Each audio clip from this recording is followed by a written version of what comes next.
అందరికీ ప్రభువైన యేసుక్రీస్తు వారి పేరిట నా యొక్క శుభాభివందనములు తెలియజేస్తున్నాను. నేను మీ సహోదరుడు వికేఆర్‌ని. ఈరోజు నన్ను ప్రశ్నించడానికి తమ్ముడు నాగన్నపాల్ గారు ఈ ఆన్‌లైన్‌లో, ఈ లైవ్‌లో అందుబాటులో ఉన్నారు. తమ్ముడు నాపై వచ్చిన ఆరోపణల విషయమై నాతో మాట్లాడాలని, నన్ను ప్రశ్నించాలని అడిగినప్పుడు కేవలం నాతో మాత్రమే కాకుండా తను అడిగే ప్రశ్నలు మీకు కూడా నా సమాధానాలు తెలియాలన్న ఉద్దేశంతో నేను ఈరోజు తమ్ముడు నాగన్పాల్ గారితో కలిసి లైవ్ కార్యక్రమం చేయడానికి ఇష్టపడుతున్నాను. మరి తమ్ముడు లైన్‌లో ఉన్నారు. తనను కూడా మనం తీసుకుందాం. తమ్ముడు ప్రైజ్ ద లార్డ్ అన్న. నాగన్నపాల్ వందనాలు. Praise the Lord. వందనాలు తమ్ముడు ఎలా వందనాలన్న. ఉన్నారు? దేవుని మహాకృపను బట్టి బాగున్నానన్న. ఓకే. చాలా సంతోషం. తమ్ముడు నాతో పాటు ఈరోజు చాలా కాలంగా తమ్ముడు నాకు తెలిసిన మొట్టమొదటిసారిగా నాతో పాటు మన ఛానెల్‌లో ఈ లైవ్ కార్యక్రమంలో పాల్గొన్నాడు. చాలా కాలం పరిచయం ఉన్న ఇప్పుడు ఈ అవకాశం రాలేదు. ఏదేమైనా ఈరోజు ఈ విధంగా లైవ్‌లోకి రావడం ఒక శుభ పరిణామం అని నేను అనుకుంటున్నాను. దాన్ని బట్టి తమ్ముడిని నేను అంత అభినందిస్తూ ఏదైనా ఒక సహోదరుని మీద, ఒక సేవకుని మీద అపోహలున్నా, అపార్థాలున్నా, ప్రశ్నలున్నా, అతడి మీద వచ్చిన నిందలున్నా, ఆరోపణలున్నా ముఖాముఖిగా అడగడం అనేది చాలా ఉత్తమం. దానికి మించి ఆ సంగతులు, ఆ సమాధానాలు ప్రజలకు తెలియాలి అనుకోవడం ఇంకా మంచిది. కాబట్టి నేను తమ్ముడికి ఈరోజు ఈ అవకాశం ఇస్తున్నాను. ఇక మిగిలిన కార్యక్రమం అంతా తమ్ముడు నాగన్పాల్ గారి చేతులకి అప్పగిస్తున్నాను.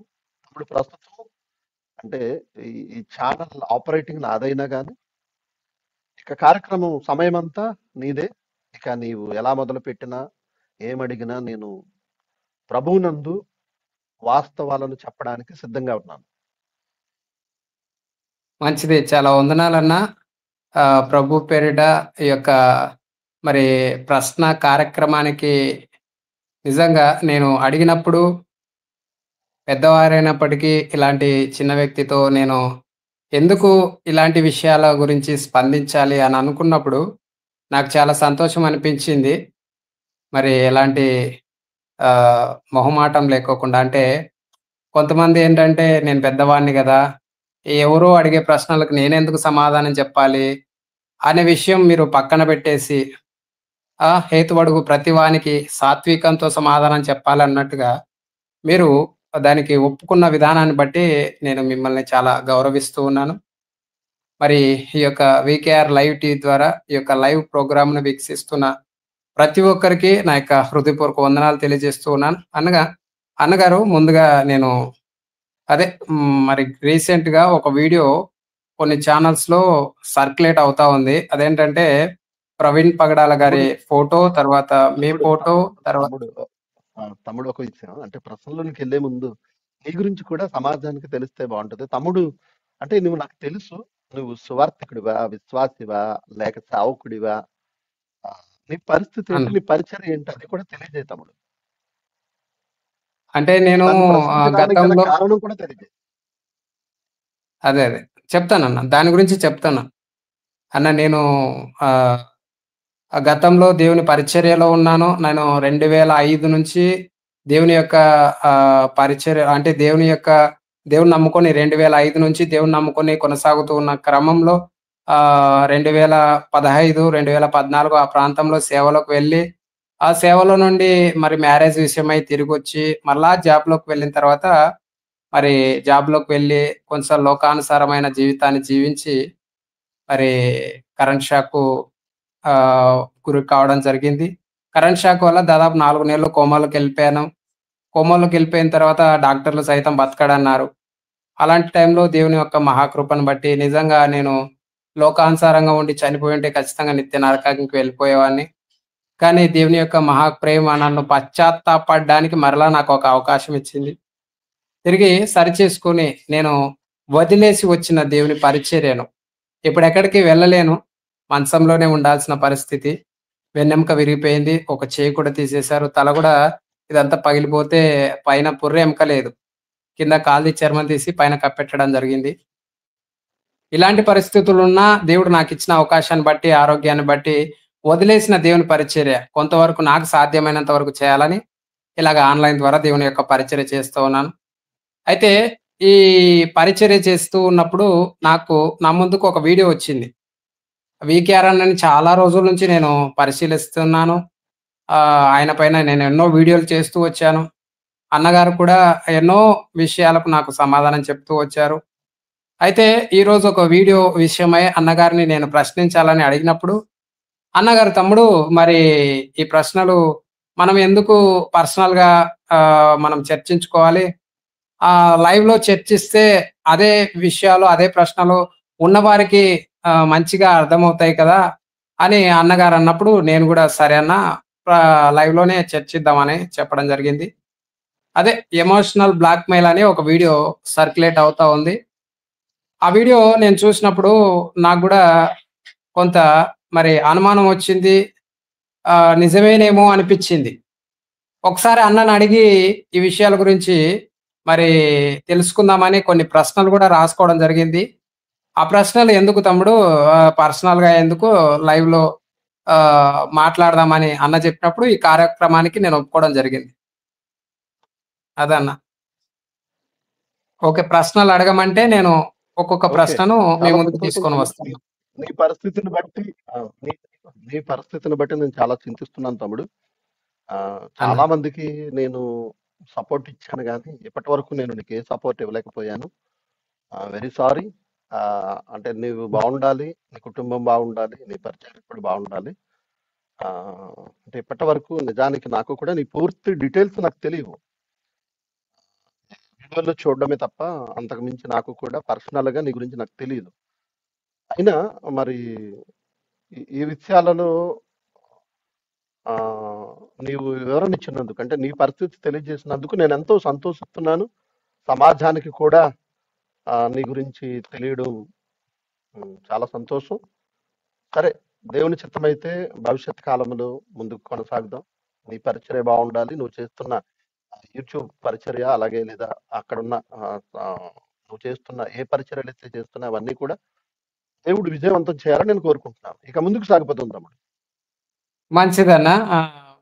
అదే మీరు ఆ థంబ్‌నెయిల్ చూసే ఉంటారు. ఆ వీడియో మాట్లాడిన ఆ సహోదరుడిని గూడా చూసే ఉంటారు. అయితే నేను అడగాలనుకున్న ప్రశ్నలు కొన్ని రాసుకున్నాను. అందులో మొట్టమొదటి ప్రశ్న ఆ సహోదరుడు మాట్లాడుతూ చాలా మందికి మీరు అన్యాయం చేశారు. అలాగే చాలా మంది దగ్గర డబ్బు దోచుకున్నారు. అలాగే చాలా మందికి మరి డబ్బులు ఎత్తేసారు, ఎగ్గొట్టారు అని ఆ సహోదరుడు మరి సమాధానం చెప్పాలి అని అడుగుతూ వచ్చాడు. ఈ ప్రశ్నకు సమాధానం చెప్పాలి అని అన్నాడు. ఇక తర్వాత కొంతమంది పేర్లు గూడా చెప్పాడు. ఆ వ్యక్తుల పేర్లు చెప్పి వీరి దగ్గర డబ్బు దోచుకున్నారు. దీనికి సమాధానం చెప్పండి అని చెప్పి ఆ సహోదరుడు అడుగుతూ వచ్చారు. మరి ఆ వీడియో చూసినప్పుడు నాకు గూడా నిజంగా వీకేఆర్ అన్న ఇంతమంది దగ్గర డబ్బులు దోచుకున్నారా అని అనిపిచ్చింది.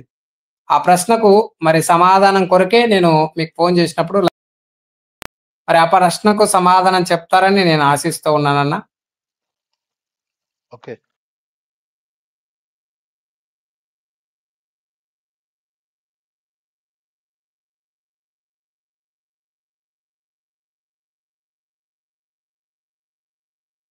అన్న అదే మీరు నిజంగా చాలా మందికి అన్యాయం చేశారా? నిజంగా చాలా మంది దగ్గర డబ్బు దోచుకున్నారా?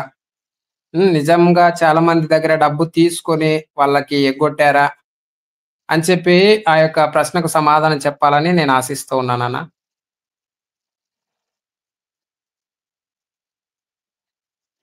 ఓకే తమ్ముడు. నా చాలా వాయిస్ సంతోషం. చిన్న రావట్లేదు. డిస్టర్బెన్స్ జరిగి ఓకే.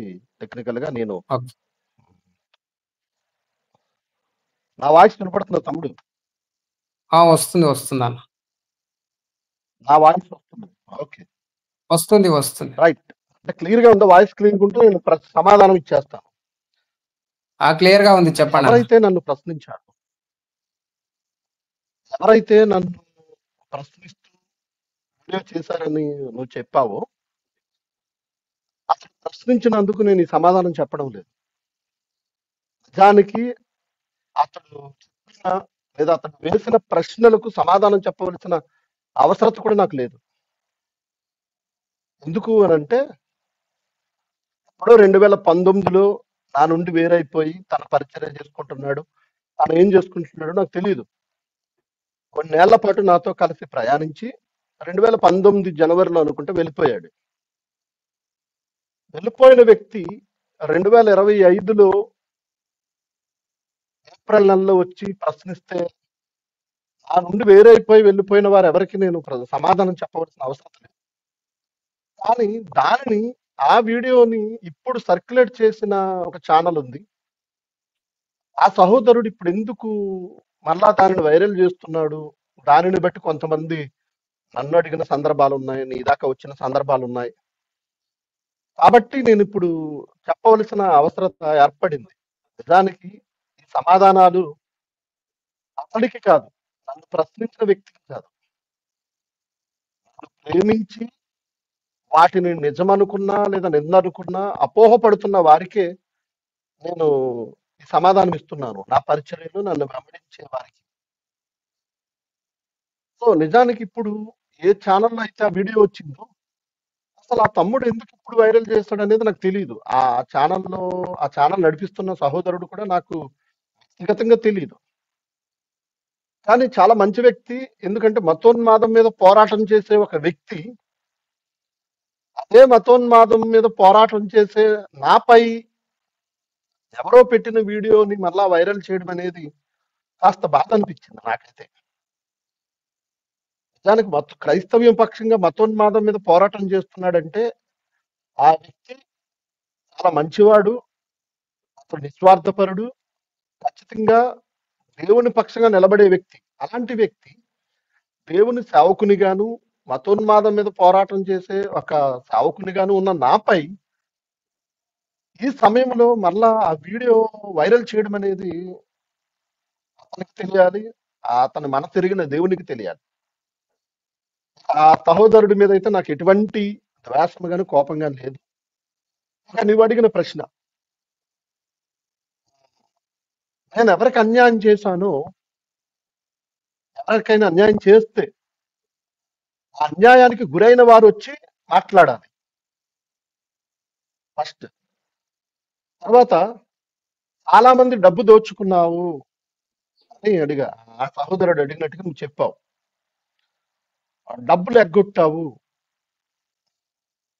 అంటూ మాట్లాడారు. నిజానికి ఎవరినైనా నేను దోచుకుంటే ఏం దోచుకున్నాను? డబ్బు దోచుకున్నానా? దోచుకుంటే ఎప్పుడు దోచుకున్నాను? ఎందుకు దోచుకున్నాను? ఎంత దోచుకున్నాను? ఇవన్నీ కూడా ఆధారాలతో బయట పెట్టాలి. 2019లో నా నుండి వేరైపోయాడు. 2025 ఏప్రిల్లో ప్రత్యక్షమయ్యాడు మరలా. ఈ 5 సంవత్సరాలుగా నేను దోచుకున్నది, నేను అన్యాయం చేసింది కనపడలేదా? ప్రవీణ్ పగడాల గారి గురించి ఆయన పక్షంగా పోరాడుతున్నప్పుడే నేను చేసిన అన్యాయం గుర్తొచ్చిందా? నేను దోచుకున్న డబ్బు గుర్తొచ్చిందా? లేకపోతే నా దోపిడీ గుర్తొచ్చిందా? అంటే ఇందులోనే ఏదో మతలబు ఉందని అర్థం అవడం లేదా? కాబట్టి నేను ఒకవేళ దోచుకున్నాను అన్నవారు ఏం దోచుకున్నాను ఆధారాలతో నిరూపించాలి. ఎవరి దగ్గర దోచుకున్నాను ఆధారాలతో నిరూపించాలి. డబ్బు దోచుకుంటే ఎంత డబ్బు దోచుకున్నానో చెప్పగలగాలి. ఈ ఆధారాలు ఏమీ లేవు. గుడ్డ కాల్చి మొహం మీద వేస్తే అదే నిజమనుకుని నమ్మే వెర్రి గొర్రెలు, కొండ గొర్రెలు ఉన్నారు కనుక వారేదో నన్ను నిందిస్తారు, దానిని బట్టి సునకానందం పొందుదామన్నదే అసలు ఉద్దేశమేమో నాకైతే తెలియదు. మీరు చెప్పింది వాస్తవం అన్న. ఎందుకంటే ఏదైనా ఆధారాలు ఉంటే చెప్తే బాగుంటది. కరెక్టే అనిపించింది నాకే. ఆ వీడియో చూస్తుంటే నిజంగా వికేఆర్ అన్న ఎంతమందిని మోసం చేశాడో అనిపించింది. ఆధారాలు బయట పెడితే సరిపోయేది ఆ వీడియోలో. ఎవరైనా చెప్పండి. మోసపోయిన వారు బయటకు వస్తారు. మా దగ్గర ఇంత డబ్బు దోచుకున్నాడు, మా డబ్బు ఇంత తినేశాడు, నేను పలానా దానికని చెప్పి పలానా దానికి వాడేసుకున్నాడు అని ఎవరైనా ముందుకు వస్తే వాళ్ళు ఇచ్చినది వాళ్ళు ఇచ్చినది నేను ఎలా ఖర్చు పెట్టాను, ఒకవేళ ఏదైనా సహకరిస్తే ఒకదానికి ఇచ్చి ఒకదానికి నేను వాడేసి ఉంటే అది కూడా నేను చెప్పడానికి వీలుంటుంది. ఇంకా కొంతమంది పేర్లు చెప్పి వాళ్ళ డబ్బు దోచుకున్నావు, వీళ్ళ డబ్బు దోచుకున్నావు అంటూ మాట్లాడాడని మీరు అన్నారు. సో అవును. నేను నా పరిచర్యలో కొనసాగుతుండగా నాతో పాటు ఎందరో యాడ్ అయ్యారు తమ్ముడు. ఎందరో యాడ్ అయ్యారు. 2005 నేను స్వహతాగా సేవ ప్రారంభించిన అప్పటి నుండి ఇప్పటి వరకు నాతో ఎందరో కలిసి ప్రయాణించారు. ఈ కలిసి ప్రయాణించిన వారందరినీ నేనే గొప్ప అనుకోకుండా వారిని కూడా నేను గొప్ప చేశాను. నాతో పాటు కూర్చోబెట్టుకున్నాను, నాతో పాటు వేదిక ఇచ్చాను, నాతో పాటు ఆశ్రయం ఇచ్చాను, నాతో పాటు పరిచర్యలో పాలిభాగస్తులను చేశాను. నేను చాలా పేద స్థితిలో నుంచి వచ్చాను. నేను నా సేవా ప్రారంభంలో కొనసాగుతున్నప్పుడు ఎందరో నాతో పాలిభాగస్తులై పరిచర్యకు సహకరించారు. ఎవరు దేనికి సహకరించారో సహకరించిన దానిని దానికే ఖర్చు పెట్టా. నాతో కలిసి ప్రయాణించిన వారందరూ కూడా త్యాగాలు చేశారు. ఎందుకు చేశారు? నేను అంత నిస్వార్థంగా పరిచర్య చేసేవాడిని. నేను అంత సాహసోపేతంగా పరిచర్య చేసేవాడిని.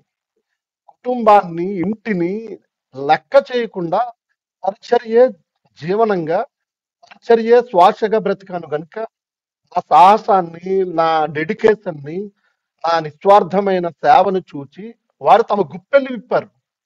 అప్పుడు పరిచర్య డెవలప్ అయింది. పరిచర్యను అభివృద్ధి చేశాను. 2023 అక్టోబర్ వరకు నేను అద్దెంట్లోనే ఉన్నాను. 99వ సంవత్సరం నుండి 1999 నుండి 2023 వరకు నేను అద్దెంట్లోనే బ్రతుకుతూ సేవ చేశాను. అప్పుడు ఒకవేళ ఎవరైనా నాకు సహకరించినది నా కుటుంబానికి నేను వాడేసుకున్నాను అనుకుంటే కలిసి ఉన్నారుగా. 2019లో కదా నా మీద ఆరోపణలు చేసిన తమ్ముడు బయటికి వెళ్ళిపోయింది. 2012లో ఎప్పుడో నాతో యాడ్ అయ్యాడు. 2012 నుంచి 2019 వరకు కలిసి ప్రయాణించినప్పుడు నేనంటే చాలా గొప్పగా మాట్లాడాడు. అన్నా నువ్వు సూపరు, నువ్వు తోపు, నువ్వు చాలా తురుము అన్నాడు. అతను నేను కొనసాగాడంటే నాలో దేవుని కొరకు నేను నిలబడతానన్న ఏదో ఒకటి చూసే కదా. అలాంటప్పుడు ఆ ఆ ప్రయాణించిన ఏళ్లలో కనబడని దోపిడి, ఆ ప్రయాణించిన సంవత్సరాలలో కనబడని ఆ ఆ అన్యాయం బయటికి వెళ్ళిపోయిన తర్వాత కనబడిందంటే, బయటికి వెళ్ళిపోయిన 5 ఏళ్ల తర్వాత తెర ముందుకు వచ్చి మాట్లాడుతున్నాడంటే ఇందులో అతడు ఏదో ద్వేషభావం ఏదో పెట్టుకున్నాడేమో. నేను అతన్ని ఏమైనా గాయపరిచానేమో ఏ మాటల్లోనో, లేకపోతే మరొక ఉద్దేశంతోనో నేను ఏమైనా వాళ్ళని బాధ పెట్టానేమో. ఎవరెవరు పేర్లు చెప్పారో వాళ్ళందరూ కూడానండి, ఆ తమ్ముళ్ళందరూ కూడా నాతో కలిసి ప్రయాణించినప్పుడు చాలా డెడికేట్ గా నాతో ఉన్నారు. చాలా తమ కష్టాన్ని దేవుని పని కొరకు ఖర్చు పెట్టారు. అందరం కలిసి విస్తారమైన పరిచర్య చేశాం. కలిసి ఉన్నంత వరకు నాతో ఉన్న వారితో సహా అందరిని దేవుని పనిలోనే నేను ముందుకు తీసుకెళ్ళాను తప్ప వారిచ్చిన డబ్బులు కొన్ని వారు ఉన్నప్పుడు 2019 వరకు ఉన్నాడు కదా. నేను ఎవరెవరు డబ్బులు దోచుకున్న డబ్బుతో ఏ ఇల్లు కట్టాను? దోచుకున్న డబ్బుతో నేనేమో నా పిల్లల పెళ్లిళ్ళు చేశానా? దోచుకున్న డబ్బుతో నేనేమైనా కార్లు, బంగళాలు కొనుక్కున్నానా? అది కూడా ఆలోచించాలి కదా. దేవుని కొరకు చేసిన సహాయాన్ని అది దేవుని పనిలోనే వాడబడుతుంటే నేర్చుకుపోయిన తర్వాత అది నేను దోచుకున్నానంటే ఎలా? అంతవరకు నాతో కలిసి పనిచేసినప్పుడు నువ్వు నాకు సహకరించావు, నేను నీకు సహకరించాను. నీ దగ్గర కలిగి ఉంటే నువ్వు కొంత తీసి పెట్టావు దేవుని పరిచర్య కొరకు. Very good. దేవుని పనిలోనే కదా వాడావు. అది దేవుని పని కొరకే కదా వాడబడింది. విజయ్ కుమార్కి ఇచ్చాను అనడం ఏంటి? అదే అన్న నా రెండవ ప్రశ్న అదే. దీనికి ఓకేనా? అంటే మీ ఎక్స్ప్లెనేషన్ ఇచ్చారు, మంచిదే. అయితే దాని కంటిన్యూషనే రెండవ ప్రశ్న అన్న. ఏమన్నాడంటే ఆ సహోదరుడు 10 లక్షలు ఆ సహోదరుని డబ్బులు మీరు కొట్టేశారా అని చెప్పాడు. మీరు దోచుకున్నారు 10,00,000 ఆ సహోదరుని డబ్బులన్నాడు. ఓకే. దానికి మీ సమాధానం? దానికి మీ సహోదరుడిని నేను సమాధానం? 10,00,000 కొట్టేసినట్ట? ఆ! ఓకే. తె ఇప్పుడు 10,00,000 నేను అతని దగ్గర కొట్టేసాననుకుంటే, హ్మ్. ఎప్పుడు ఆ 10,00,000 ఇచ్చాడు? ఎందుకిచ్చాడు? దేని నిమిత్తం ఇచ్చాడు? అతడు చూపించగలగాలి. 2 కరెక్టే. అంటే ఆ 10,00,000 నాకు అప్పుగా ఇచ్చాడా? లేకపోతే అతడు దాచుకున్నది నేను దొంగతనం చేశానా? ఇది కూడా చెప్పాల్సిన అవసరం ఉంటుంది. కరెక్టే. అంటే నా 10,00,000 ఇరుపక్షాలు దోచేసి ఆలోచించాలి. కదా! ఇరుపక్షాలు 10,00,000 ఆలోచించాలి. 10,00,000 కొట్టేశాడు అనంటే ఎలా కొట్టేశాను? నేనేమన్నా దొంగతనం చేశానా? లేకపోతే అతను నాకు అప్పుగా ఇస్తే ఎగ్గొట్టేశానా? లేకపోతే మరో కారణంతో ఇస్తే నేనేమైనా మరొక రకంగా నేను వాడేసుకున్నానా? అసలు 10,00,000 అతనికి ఉన్నాయా? ఇది ఒక్కసారి ఆలోచించాలి. ఇక్కడ ఒక చిన్న సంగతి చెప్తాను తమ్ముడు. ఏ తమ్ముడైతే నా మీద ఇలాంటి ఆరోపణలు చేశాడో, ఆ తమ్ముడు 2017 నవంబర్‌లో హైదరాబాద్‌లో సంఘ స్థాపన చేసినప్పుడు, సంఘం ప్రారంభించినప్పుడు, అప్పటికే విశాఖపట్నంలో అంతకుముందు అతడు ప్రేరేదో నడిపించేవాడు. అతను విశాఖపట్నం. అయితే అక్కడ ప్రేయర్ కోసం కొన్న 2 స్పీకర్‌లు, ఒక యాంప్లిఫైయర్ అనుకుంటా. 2 స్పీకర్‌లు సంఘంలోనికి తెచ్చిపెట్టాడు. 2017 నవంబర్‌లో చర్చ్ ప్రారంభించాం. సౌండ్ బాక్సులు 250 సౌండ్ బాక్స్. 2019లో వెళ్ళిపోయినప్పుడు అతను ఏవైతే ఇచ్చాడో అవి తీసేసుకున్నాడు. వెళ్ళిపోతూ తను ఏవైతే చర్చికి ఇచ్చాడో అవి తీసేసుకున్నాడు. అన్నీ తీసేసుకున్నాడా? ఆ 2 సౌండ్ బాక్సులు, ఏ సౌండ్ బాక్సులు అయితే ఇచ్చాడో ఆ 2 సౌండ్ బాక్సులు తీసేసుకున్నాడు. ఓకే. అంతకుముందు హైదరాబాద్ రాకముందు 2012 నుంచి నాతో కలిసి కొనసాగిన క్రమంలో అతను టెక్నికల్ గా అంటే కంప్యూటర్ హార్డ్వేర్, సాఫ్ట్వేర్ దాని మీద అతనికి అవగాహన ఉంది. అతను బీటెక్ అని చదువుకున్నాడు. సో ఆ తమ్ముడు నా పరిచర్యకు అవసరమైన ఆ, కంప్యూటర్ అసెంబ్లీ చేశాడు. తాను ఏదన్నా అంతకుముందు దేవుని పని కొరకు కొన్న ఏదన్నా కంప్యూటర్ వస్తువు ఏదన్నా ఉంటే పరిచర్యలో నాకు ఇచ్చాడు. తన దగ్గర ఉన్నది దేవుని పరిచర్యకు వాడాం. సో ఆ విధంగా నాకు సహకరించిన వ్యక్తి 2017లో సౌండ్ బాక్స్ ఇచ్చాడు. అలాగే ఒక మిక్సర్ కూడా కొన్నాడు తను. ఒక మిక్సర్ కూడా కొన్నాడు చర్చ్ ఏమిటన్నా? కోసం. Audio mixer. Okay. Okay. Okay. Okay. అయితే అతడు నా నుండి వెళ్ళిపోతూ అతడిచ్చిన బాక్సులు ఏవైతే ఇచ్చాడో పరికరాలు, ఆ సౌండ్ బాక్సులు తీసేసుకున్నాడు. అలాంటప్పుడు ఇప్పుడు సౌండ్ బాక్సులే తీసేసుకున్న వ్యక్తి వెళ్ళిపోతే అతని 10,00,000 దగ్గర నేను 10,00,000 తీసుకుంటే వదిలేస్తాడా? కరెక్టే గదా! 10,00,000 కొట్టేస్తే వదిలేస్తాడా? ఇంకొక విషయం చెప్తాను. అంటే బ్రదర్ ఒక్క నిమిషం. అన్న ఒక్క నిమిషం. ఇక్కడ నాదొక ప్రశ్న ఏంటంటే, ఆ అన్న అంటే నేను ఆ అన్నకు విరోధిని గాదు గానీ, నేను ఆ అన్నని అడగాలనుకుంటున్నది ఏంటంటే, దేవునికిచ్చింది వెనక్కి తిరిగి తీసుకోకూడదు. మనం ఏదైనా గానీ, దేవుని పరిచర్య కోసం ఇచ్చేసింది ఇచ్చేసేయాలి అంతే. అది సౌండ్ బాక్సులు ఇచ్చి వెనక్కి తీసుకెళ్ళాడు అనంటే, నాకు చాలా బాధ అనిపిస్తుంది. ఆశ్చర్యం వేస్తుంది. అంత భారం వదిలేసాడు. ఉన్నటువంటి ఆ సహోదరుడు అంత భారం ఉన్నటువంటి ఆ సహోదరుడు ఇక దేవుని పరిచర్యకిచ్చిన దాన్ని మరలా ఎందుకు వెనక్కి తీసుకోవాలనేది ఒక బాధ. కలిసి ఉన్నంత కాలం ఒకరికొకరు చాలా సహకరించుకున్నంత వాళ్ళు వాళ్ళు దేవుని పనికి సహకరించిన ఆ సహకారానికి కృతజ్ఞతగా వాళ్ళకి నేను వేదిక ఇచ్చాను. నా ప్రక్కనే కూర్చోబెట్టుకున్నాను. ఎందరికో నేను పరిచయం చేశాను. నాతో పాటు సభలలో స్పీకర్ గా పరిచయం చేశాను. ఒక సేవకునిగా నేనేం చేయాలో చేయగలిగినదంతా చేశాను. నేను చెప్పుకోకూడదు నువ్వు ఇలాగన్నావని. నేను గుర్తు చేస్తున్నది ఏంటంటే తన భార్య గవర్నమెంట్ ఎంప్లాయ్. ఆ తమ్ముడికి ఏ జాబు లేదు అప్పుడు. మరి ఇప్పుడు ఉందో లేదో నాకు తెలియదు. అప్పుడు ఏ జాబు లేదు ఆ తమ్ముడికి. ఆ సమయంలో నేను దేవుని పిల్లల సహాయం నెలకి 10,000 ఇచ్చాను నాతో ఉన్నంత కాలం. 2017 నవంబర్ నుండి 2019 జనవరి నాతో ఉన్నంత వరకు నెలకి 10,000 చొప్పున జీతంగా దేవుని బిడ్డల సహాయాన్ని 10,000 రూపాయలు ఖచ్చితంగా నెల 1వ తేదీకి ఇచ్చేసేవాడిని. మా చర్చ్ అట్లా మెంబర్స్ ఎన్ని అందరూ సంవత్సరాలు సాక్ష్యం. ఇచ్చారన్న? అలా ఎన్ని 2017 సంవత్సరాలు? నవంబర్ నుంచి 2017 నవంబర్ నుంచి 2019 నా నుండి వెళ్ళిపోయేంత వరకు. ఓకే. ఓకే. అంటే మీరు ఆలోచించండి, ఇచ్చిందని చెప్పుకోకూడదు. ఆ తమ్ముడు అవును. నాతో పాటు సేవలో ఉన్నాడు.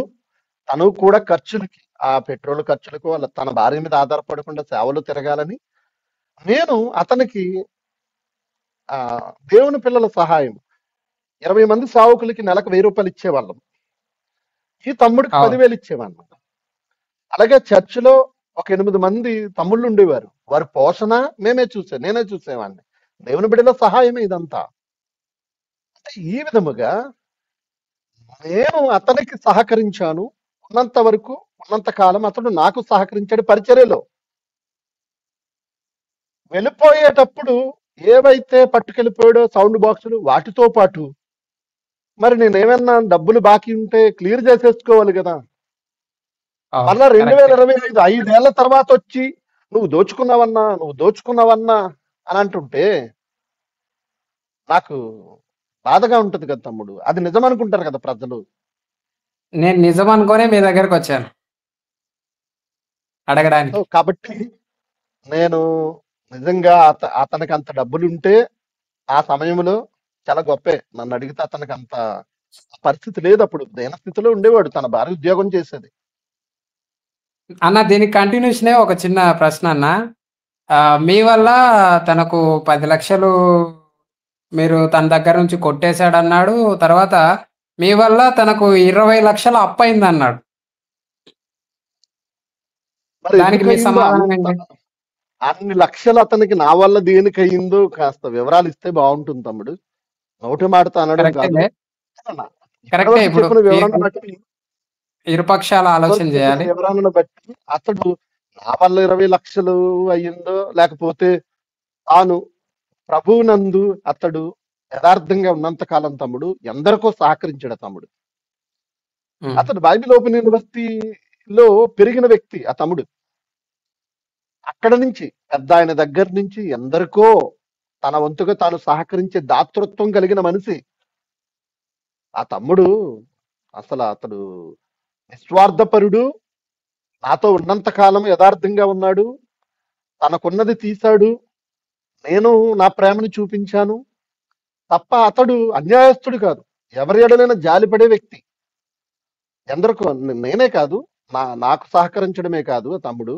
అంటే టెక్నికల్ గా ఎవరికైనా ఏదైనా అవసరం ఉంటే, అంటే టెక్నికల్ గా కంప్యూటర్ విషయంలో కానీ, ఒక డివైస్ విషయంలో కానీ, ఏవైనా పెద్దవాళ్ళకి బైబిల్ ఓపెన్ యూనివర్సిటీలో అంతకుముందు పెద్దవాళ్ళు ఉన్నారు, నాకంటే పెద్దవాళ్ళు ఉన్నారు. మీకు తెలుసో లేదో నేను పేర్లు చెప్పనవసరం లేదు.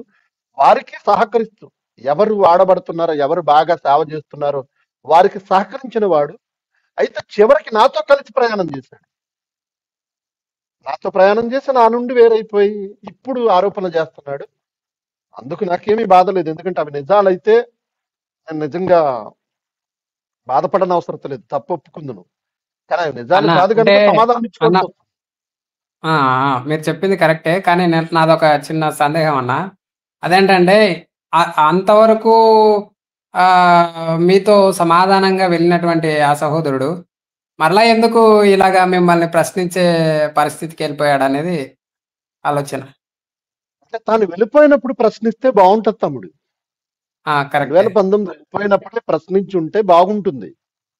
అవును. నిజానికి అతనికి నాకు ఇవే విభేదాలు లేవు, ఏ మనస్పర్ధలు కూడా రాలేదు. తను సైలెంట్ గా వెళ్ళిపోయాడు అంతే. నాతో కలిసి ప్రయాణం చేయడం ఇష్టం లేదేమో, సైలెంట్ గా వెళ్ళిపోయాడు. నేను మరలా రమ్మనలేదు. కొందరు అడిగారట మా చర్చ్ మెంబర్స్, నా ద్వారా పరిచయమైన వ్యక్తులు వచ్చేయండి అన్నట్టు. విజయన్న రమ్మంటే వస్తాను అని అన్నాడట ఆ టైంలో.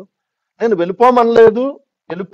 నేను వెళ్ళిపోమన్నప్పుడు ఎందుకు రమ్మనాలి, అతడు వస్తే అన్నాను అంతే. అలా అలా అలా అలా అలా కాలం గడిచిపోయింది.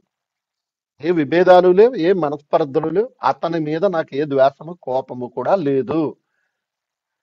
ఈ రోజు తాను పరిచర్య చేస్తున్నాడంటే, తాను చేసే పరిచర్యలు ఒకవేళ చేస్తుంటుంటే, ఆ పరిచర్యలో ఎవరికైతే వాక్యం చెప్తున్నాడో వారిలో కొంతమంది నా ద్వారా పరిచయం అయిన వారే. దేవుడు నా ద్వారా అతనికి అవకాశం ఇచ్చాడు. అతని ద్వారా నా పరిచర్యకి ఎంతో సహకరించాడు దేవుడు. ఉన్నంత వరకు. ఉన్నప్పుడు అదేలే కలిసి ఉన్నప్పుడు ఎంతో సహకరించుకున్నాం. ఇరువురు కలిసి పరిచర్యని కొంత ముందుకు నడిపించారు. ఇరువురు కాదు తమ్ముడు, చాలా మంది ఉన్నారు నాతో పాటు కలిసి పెద్ద టీమ్ గా వర్క్ చేసేవాళ్ళం. ఓకే. అయితే ఇంకా 10 లక్షల విషయమై ఆధారాలు చూపించాలని అంటారు. అంతేనా? అదన్నా 10 లక్షలు ఏదో గుడ్డ కాల్చి మొహం మీద వేయడం తప్ప, ఒకవేళ ఆ 10 లక్షలు అయితే ఈ పాటికి నన్ను ఊరుకుందిరా, 10 లక్షలు నేను అతనికి ఇవ్వాలి, అతను కొట్టేసినట్టయితే ఊరుకుందిరా, నన్ను బ్రతకనిద్దురా. కరెక్టే కదా. అయితే ఈ వీడియో పూర్వకంగా ఆ సహోదరుని కూడా నేను ఏమడుగుతున్నానంటే, నిజంగా మాకందరికీ మీరు చెప్పినట్టుగా నేను ఒకటే కోరుకుంటున్నాను. ఒకవేళ నిజంగా 10 లక్షలు నిజంగా వీకేఆర్ గారు మీకు మోసం చేశారు, ఎగ్గొట్టాడు అని అంటే ఆధారాలు చూపించండి. ఖచ్చితంగా మళ్ళొకసారి గాని నేను వీకేఆర్ గారిని ఈ విధంగా ప్రశ్నించే ప్రయత్నం చేస్తాను. ఓకేనా? అయితే ఇంకొక మాట కూడా సహోదరుడు చెప్పారు. నాలుగవ ప్రశ్నగా నేను అది మీ ముందుకు తీసుకురావాలనుకుంటున్నానన్న. అదేంటంటే వీకేఆర్ గారు వాడుతున్న ఛానల్ నాది అని అన్నారు. ఈ ఛానల్ వీకేఆర్ లైవ్ టీవీ అనే ఈ వీకేఆర్ గాస్పల్ మీడియా అనే ఈ ఛానల్ ఆ సహోదరునిదే అనంట. దానికి మీ సమాధానం ఏంటన్నా? ఇది చాలా హాస్యాస్పదంగా ఉంది తమ్ముడు. ఓకే, నేను నీకు పరిచయం అయిన దగ్గర నుంచి ఈ ఛానల్ నాదిగానే నువ్వు చూసావా, లేక అతని వీడియోలన్నీ ఉండి తీసేసి నేను నా వీడియోలు పెట్టుకోవడం ఏమన్నా నువ్వు చూసావా? లేదన్నా, నేను ఒక 5 సంవత్సరాలు అవుతుంది పరిచయం. 4 సంవత్సరాల కిందటి నుంచి పరిచయం చేస్తున్నాను. అప్పటి నుంచి మీ ఛానల్ నేను అంతకుముందు అంటే చూడలేదన్నా. ఒక 4-5 ఏళ్ల నుంచి మీ దగ్గరే ఉంది. రైట్. ఈ వీడియో చూస్తున్న వారు నేను ఎప్పటి నుంచి అయితే మీకు తెలుసో అప్పటి నుండి ఈ ఛానల్ నాదిగానే చూసారా, లేక అతని వీడియోలన్నీ డిలీట్ చేసి అతనిదైతే అతని వీడియోలన్నీ డిలీట్ చేసి నా వీడియోలు పెట్టుకుని నాదిగా చెప్పుకోవడం అనేది మీరు విన్నారా? ఒక్కసారి ఆలోచించండి. అయితే ఇక్కడ నేను చెప్పదలుచుకున్నది ఏంటంటే, తమ్ముడు 2016 వరకు ఈ ఛానల్ నేను వాడలేదు తమ్ముడు. 2016 వరకు ఈ ఛానల్ వాడలేదు. అంతకుముందు వేరే ఛానల్ ఉండేది. 2 ఛానళ్ళు ఉండేవి అంతకుముందు. ఆ 2 ఛానళ్ళు డిలీట్ అయిపోయాయి. మతోన్మాదులు కాపీ రైట్స్ ఇవ్వడం వలన అవి డిలీట్ అయిపోయాయి. ఇది 2016 నుంచి కొనసాగిస్తున్నాను. కానీ ఈమెయిల్ ఐడి అనేది 2011దే. ఇదే కాకుండా ఈ వీకేఆర్ గాస్పల్ మీడియా అనే ఛానలే కాకుండా వీకేఆర్ జనరల్ మీడియా అని ఒకటి ఇప్పుడు ఇదే లైవ్ అందులో కూడా వస్తుంది. అలాగే వీకేఆర్ ఫిలిమ్స్ అని ఇంకో ఛానల్ ఉంది. ఇప్పుడు 3 ఛానల్స్ ఉన్నాయి. ఈ 3 ఛానల్స్ లో ఈ ఛానల్ ఈమెయిల్ ఐడి మాత్రం అతనిదే. ఈమెయిల్ ఐడి అతనే క్రియేట్ చేశాడు. ఎందుకు? కలిసి ఉన్నప్పుడు నాకు టెక్నికల్ గా యూట్యూబ్ గురించి ఏమీ తెలియదు తమ్ముడు ప్రారంభంలో. అతను టెక్నికల్ గా కాదు ఆలోచన ఉన్నాడు కనుక, యూట్యూబ్ మీద కాస్త అవగాహన ఉంది కనుక కలిసి ఉన్నప్పుడు పరిచర్యలో కొన్ని ఈమెయిల్ ఐడీస్ క్రియేట్ చేశారు. దాని మీద ఈమెయిల్ ఐడి తోటి కదా యూట్యూబ్ ఛానల్ పెట్టుకుంటాం. అవును. అలాగే తన ఈమెయిల్ ఐడి ఇది. తన ఛానల్ గా పాపులర్ అయ్యి నేను దొంగిలించానా? నేను నాలుగుకున్నాను. అలాగైతే తప్పు. జస్ట్ ఒక ఈమెయిల్ ఐడి ఇచ్చి ఇక నాదే ఛానల్ అన్నాడు. ఇప్పుడు అతను ఒకవేళ ఆ సహోదరుడు మాట్లాడిన మాటలకి ఆ సహోదరుడు వీడియోలు పెట్టి ఆ సహోదరుడే ఆ ఛానల్లో అన్ని పోస్టులు పెడుతూ దాదాపు ఒక 50-60 వేల మంది సబ్స్క్రైబర్స్ ని తెచ్చుకున్న తర్వాత ఆ ఛానల్ మీరు తీసుకొని ఉంటే గనా అప్పుడు మీది తప్పయ్యేది కదా. ఇక్కడ ఇంకొక మాట చెప్తాను. ఏంటి అని అంటే, సిజిటిఐ మినిస్ట్రీస్ ఇంటర్నేషనల్ అని ఒక ఫేస్బుక్ పేజ్ ఉండేది తమ్ముడు. విపరీతమైన ఫాలోయింగ్ ఉండేది అప్పుడు. ఎప్పుడు? 2019, 2020కే 2020 నాటికే ఒక ఫేస్బుక్ పేజ్ ఉండేది. నాతో పాటు ఉన్నారు తమ్ముళ్ళు కొంతమంది. నేను సేవకుణ్ణి, అన్నిటి మీద నాకు అవగాహన ఉండదు. టెక్నికల్ గా లైవ్ ఇచ్చే వాళ్ళు ఒకళ్ళు ఉంటారు, కెమెరా చూసుకునే వాళ్ళు ఒకళ్ళు ఉంటారు, కంప్యూటర్ పోతే చేసే వాళ్ళు ఉంటారు. అలా నా దగ్గర అందరూ ఉండేవారు. అలా ఉండేవారిలో మరొక తమ్ముడు ఉండేవాడు, నాకు ఎడిటింగ్ చేసేవాడు. ఆ తమ్ముడు ఆ ఈమెయిల్ ఐడి మీద ఒక ఫేస్బుక్ పేజ్ క్రియేట్ చేశాడు మినిస్ట్రీకి, సిజిటిఐ మినిస్ట్రీస్ అని. అది విపరీతమైన ఫాలోయింగ్ పెరిగింది. తను నా నుండి వెళ్ళిపోతూ ఆ ఛానల్ పాస్వర్డ్ మార్చేశాడు. అది అన్నాడు, మార్చేసుకున్నాడు. ఓకే. వదిలేసా వదిలేసాను. తను ఎంతమంది ఫాలోయింగ్ ఉన్నారో అంతమంది. అదే ఫేస్బుక్ పేజ్ నుంచి నా మీద వ్యతిరేకంగా పోస్టులు పెట్టేవారు. సిజిటిఐ మినిస్ట్రీస్ అన్న ఫేస్బుక్ పేజ్ తోటే నా మీద వ్యతిరేకంగా పోస్టులు పెట్టేవారు. నా మినిస్ట్రీ ద్వారా. కాకపోతే అతడు మరి వర్క్ చేసేవాడు, అతడు క్రియేట్ చేశాడు. ఎవరికి అప్పగిస్తాం కదా దగ్గరున్న పిల్లలకి, ఇది నువ్వు చూసుకోరా, ఇది నువ్వు చూసుకోరా అని. అదేలే సో అలాగా కూడా నాకు దెబ్బతింటారు. దానిపైన ఐడియా ఉన్న వాళ్ళకు వదిలేస్తా ఉంటారు. వదిలేస్తాను కదా. దాన్ని అతడు ఏదో ఓ మనస్పర్ధ వచ్చిందని వెళ్ళిపోతూ నాది అని అంటే, అది ఎవరి పేరు మీద ప్రపంచంలోకి వెళ్ళింది, ఎవరి పేరు మీద ప్రపంచానికి పరిచయం అయింది? నువ్వు ఉన్నంతకాలం అవును. ప్రేమగా ఉన్నావు. పోనీ 2019లో నీ ఛానల్ నాది ఇచ్చే అని అడగొచ్చుగా. 2025లో కరెక్ట్. వచ్చి మాట్లాడడం ఏంటి? వెళ్ళిపోయేటప్పుడే అన్ని క్లియర్ చేసేసుకోవాలి. అవును. ఇప్పుడు ఇది 2,08,000 సబ్స్క్రైబర్స్ ఉన్నారు. ఇప్పుడు అవును. ప్రపంచానికి నా ఛానల్ అంటే, నేనంటూ తెలిసిన ఛానల్ ఏదైనా ఉన్నట్టు ఇదే. ఇప్పుడు నాది అని అంటే ఏంటి, ఎలా? అదేలే తనేదో సపోర్ట్ చేశాడు చిన్నగా. చిన్నపిల్లలు చిన్నగా దెబ్బలాట్లా ఉంటాం, బిస్కెట్ల గురించి దెబ్బలాట్లు ఉంటాయి కదా. అలా ఉన్నది. అదే. ఉమ్. అంటే తను చేశాడులే, ఛానల్‌కి మెయిల్ ఐడీ క్రియేట్ చేశాడు. కానీ తన పేరు మీద కాదు కదా! మీ వీడియోల వల్లే ఈ ఛానల్ ఇలాంటి పరిస్థితికి, ఇలాంటి స్థాయికొచ్చింది. అంతే కదా కదా! తమ్ముడు. ఇప్పుడు ముందున్న వ్యక్తి మినిస్ట్రీలో ఎవరు హెడ్ అయితే అతని పేరు మీదే పాపులర్ అవుతుంది కదా. అవును. అదైతే వాస్తవం. సరే అన్న, ఇంకా ఆ ప్రశ్నకు సమాధానం వచ్చిందనే నేను ఆశిస్తున్నాను. ఐదో ప్రశ్న నేను మిమ్మల్ని అడగాలనుకుంటున్నాను. అదేంటంటే వీకేఆర్ గారు వాడుతున్న ఫోన్ నంబర్ నాది కాదు అని చెప్పండి అని అన్నాడు. ఇప్పుడు మీరు 9000 ఏదో ఫోన్ నంబర్ వాడుతున్నారు కదా! ఆ ఫోన్ నంబర్ కూడా సహోదరులదే. 9092. ఆ! ఆ! తమ్ముడు, ఇది కూడా అలాంటిదే. ఎలాంటిదేనంటే, హ్మ్. మినిస్ట్రీలో నన్ను ఆకాశం అంత ఎత్తులో వాళ్ళు చూశారు, కొనసాగారు. నా ద్వారా వాళ్ళు కూడా పరిచర్యలు ముందుకు సాగారు. విస్తారమైన పరిచర్య చేసేవాళ్ళం తమ్ముడు. విస్తారమైన హ్మ్. పరిచర్య. స్వచ్ఛందంగా సభల ద్వారా సువార్త ప్రకటన. లక్షలాది రూపాయలతో సౌండ్ సిస్టమ్ కొని, వెహికల్స్ కొని, ఆ ఉచితముగా సువార్త చేసుకుంటూ ముందుకెళ్ళిపోయే వాళ్ళం తమ్ముడు. మా దగ్గర ఎక్విప్మెంట్ ఉన్నప్పుడు సహకరించేవారు ముందుకు వెళ్ళిపోయే వాళ్ళం. 2012లో నా దగ్గరకు వచ్చినప్పుడు, అన్నా ఇతరులకు గుర్తుగా ఉంటది, ఇదిగో నా దగ్గర ఒక ఎక్స్ట్రా నెంబర్ ఉంది, ఇది ఫ్యాన్సీ నెంబర్ అన్నా, ఇది మినిస్ట్రీకి వాడండి అన్నప్పుడు వాడా. అప్పటి నుంచి 2012 నుంచి ఇప్పటి వరకు అదే నెంబరు. అవును. నా పర్సనల్ నెంబర్ అయినా మినిస్ట్రీ నెంబర్ అయినా అదే. ఇప్పుడు అతను వాడుతుండగా దొంగిలించేశానా నేను? ఏమో దొంగిలించారేమో అని. అది దొంగిలిస్తే నాదైపోదు కదా తమ్ముడు.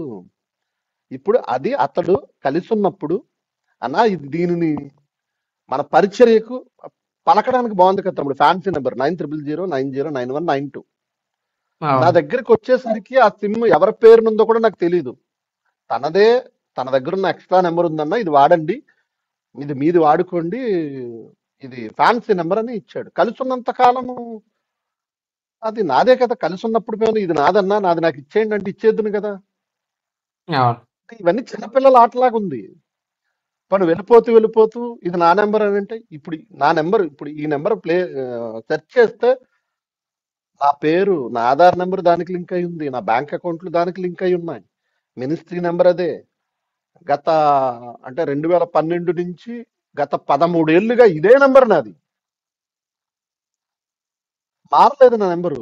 ఒకవేళ ఎక్స్ట్రా ఇంకొక నెంబర్ ఏదైనా తీసుకున్నా కానీ ఇదే మెయిన్ నెంబర్. అలాంటప్పుడు ఇప్పుడు నాది కాదని చెప్పమనంటే అది ఎలా ఉంటది? కలిసి ఉన్నప్పుడు నీకు ఉన్న ఎక్స్ట్రా నెంబర్ నాకు ఇచ్చావు, ఇప్పుడు అది నాది అని అంటే అది విడ్డూరంగా లేదా? అదేలే ఇచ్చిన చిన్న తర్వాత అడగడం మంచిది కాదు. ఆ సహోదరుడు ఇప్పుడేదో బాధ ఉందని అలాగా మాట్లాడడం కరెక్ట్ కాదనేది నా అభిప్రాయం.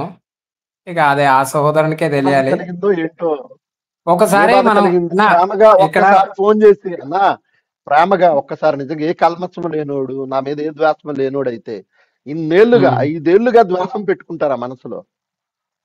అదే. ఒకరోజు ఉదయం కోపం పడితే సూర్యుడు అస్తమించే లోపు మన కోపం తగ్గిపోవాలి. అవును. అలాంటిది అన్నేళ్లుగా ద్వేషం పెట్టుకుని ఉంటారా? పోనీ అంతగా నా మీద ప్రేమ ఉంటే అన్నా, ఇలా చేసావు కదా, నాతో మాట్లాడడానికి ఏముంది? అంతేగాని కరెక్టే పబ్లిక్ కదా! లో తేల్చుకుంటానంటే అవమానం కదా అది. అవును. పబ్లిక్ లో తేల్చుకుంటానంటే అవమానం అది. హ్మ్. సరే అన్న. అయితే ఇంకొక ప్రశ్నకెళ్దాము. తర్వాత ఉమ్, ఈ ప్రశ్న మిమ్మల్ని బాధపెట్టినట్టు ఉండొచ్చు. ఎందుకంటే ఈ ప్రశ్న కొంచెం బాధపెట్టినట్టుగానే ఉంటది. కానీ అడగాలి కాబట్టి అడుగుతూ ఉన్నాను. మళ్ళీ మీరు నన్ను తప్పుగా అనుకోవద్దు. ఆ సహోదరుడు ప్రశ్న ఇచ్చిన ప్రశ్నే ఇది. అయితే 96,00,000 పెట్టి కట్టిన బిల్డింగు, తర్వాత అనాథాశ్రయం బిల్డింగు, మీ దగ్గర ఉన్న రూ. 20,00,000 కారు, మీ దగ్గర ఉన్న స్టూడియో ఎక్విప్‌మెంట్స్ అంతా ఎలా వచ్చాయి? మీరు నా దగ్గర వాచ్ కేవలం 1100 అంటున్నారు గదా! అయితే అంత విలువైన ఆస్తులు ఎలా సంపాదించారు? కొన్ని కోట్ల విలువ చేసే ఆస్తులు నీ దగ్గర ఉన్నాయి కదా! నువ్వు కోటీశ్వరుడవు. అలాంటప్పుడు కేవలం 1100 వాచ్ ఉందని అందరికి చూపిస్తున్నావు. ఇదెక్కడ న్యాయము? 20,00,000 కారుంది. ఎన్నో వేల ఎక్విప్‌మెంట్స్ ఉన్నాయి. తర్వాత బిల్డింగ్ కట్టారు. తర్వాత అనాథాశ్రమం ఉంది. ఇవన్నీ ఉండగా నువ్వు కేవలం 1100 వాచ్ ఉందని చెప్పి అందరికి చూపించి సింపతి పొందడానికా? అన్నట్టు ఆ సహోదరుడు ప్రశ్నించాడన్న. ఒకసారి దానికి సమాధానం ఓకే. చెప్పు. ఓకే. ఒకటి, తమ్ముడు, నీకు ముందే చెప్పాను. 1999లో నేను ఇంటి నుండి బయటకొచ్చేసా. ఆ కుటుంబం నుండి నువ్వు బయటకొచ్చేసా. ఓకే. మరలా నా కుటుంబంతో కలిసి నేను కొనసాగిన రోజులు అంటూ ఉన్నాయనంటే 15 ఏళ్ల తర్వాత బంధువులతో. ఆ తర్వాత 2023 అక్టోబర్‌లో నేను మరలా మా ఊరికొచ్చా. అంటే సుమారు 20 ఏళ్ల తర్వాత నేను మా ఊరికొచ్చాను. 20 ఏళ్లుగా అద్దింట్లోనే బ్రతికాను తమ్ముడు. అద్దింట్లోనే బ్రతికా. అయితే నేను మతోన్మాదం మీద పోరాటం చేస్తున్నానో, సహజంగా అద్దిల్లులు ఎక్కువ హైందువులే ఉండేవి తమ్ముడు. హైందవులవి ఉండేవి. వాళ్ళు నన్ను కనీసం 2 నెలలు కూడా ఇంట్లో ఉండనిచ్చేవారు కాదు. ఖాళీ చేసేయమనేవారు. ఓనర్ ఇంటి దగ్గర ఆ ఇల్లు ఏ అద్దిల్లు అయితే ఇచ్చాడో అక్కడ ఓనర్ లేకపోతేనే ప్రశాంతంగా ఒక 6 నెలలు, ఒక సంవత్సరం ఉండగలిగే వాళ్ళం. ఓనర్ ఉంటే టార్చర్ పెట్టేవాడు. అలా గద్దిళ్లలో పెరిగి పెరిగి తిరిగి సుమారు 20 ఏళ్లలో ఒక 200 ఇల్లులు మారుంటాం తమ్ముడు నేను ప్రయాణించిన ప్రయాణంలో. అలా అన్ని అద్దిళ్లలో బ్రతికి ఎక్కడికెళ్ళి అద్దె కోసం వెళ్ళినా వాళ్ళు క్రైస్తవుడైతే ఇవ్వకపోవడం, కులం అడగడం, పాస్టర్ అంటే ఇవ్వకపోవడం ఇలా జరిగేది కనుక నేను మా తాతయ్య మా తాతయ్య నేను మా నాన్న, మా చిన్నాన్నలందరికి ఒక్కడినే కొడుకుని. నా తర్వాత తమ్ముడున్నా గాని తల్లులు వేరు. నేను మా కుటుంబం అంతటికి ఒకటే మగపిల్లన్నని మా తాతయ్య తనకున్న స్థలములు అందరికీ పంచేయగా ఒక 2.5 సెంట్లు నాకు కేటాయించారు. మా నానమ్మ ఒక సెంటు, మా తాతయ్య సెంటున్నర. ఇలాగా 2.5 సెంట్లు అనగా 128 గజాలు స్థలం ఒకటి పొడవుగా ఉంటది. సన్నగా పొడవుగా ఉంటది మా ఊరిలో. ఆ ఊరిలో ఆ స్థలంలో నేను ఇల్లు కట్టాలి. ఒకవేళ కట్టుకోవాలనుకుంటే. అలా కట్టుకునే క్రమంలో 2 బెడ్‌రూములు, ఒక కిచెను, ఒక సన్నటి హాలు. 11, 12 సైజు బెడ్‌రూములు, 11, 8 సైజు కిచెను, 7 అడుగులు, 30 అడుగులు హాలు. అంటే ఆ పొడవుగా ఇల్లు రావడం వల్ల నేను నా కుటుంబం ఉండాలి. మా నాన్న వాళ్ళ ఫ్యామిలీ, మా నాన్న వాళ్ళ మిసెస్, అంటే నా కన్న తల్లి కాదు కాబట్టి ఆమె, వాళ్ళ మిసెస్ అంటున్నా మా పిన్ని వాళ్ళుండాలి. అలాగే నేను పరిచర్యకు నాకు ఉపయోగపడాలి.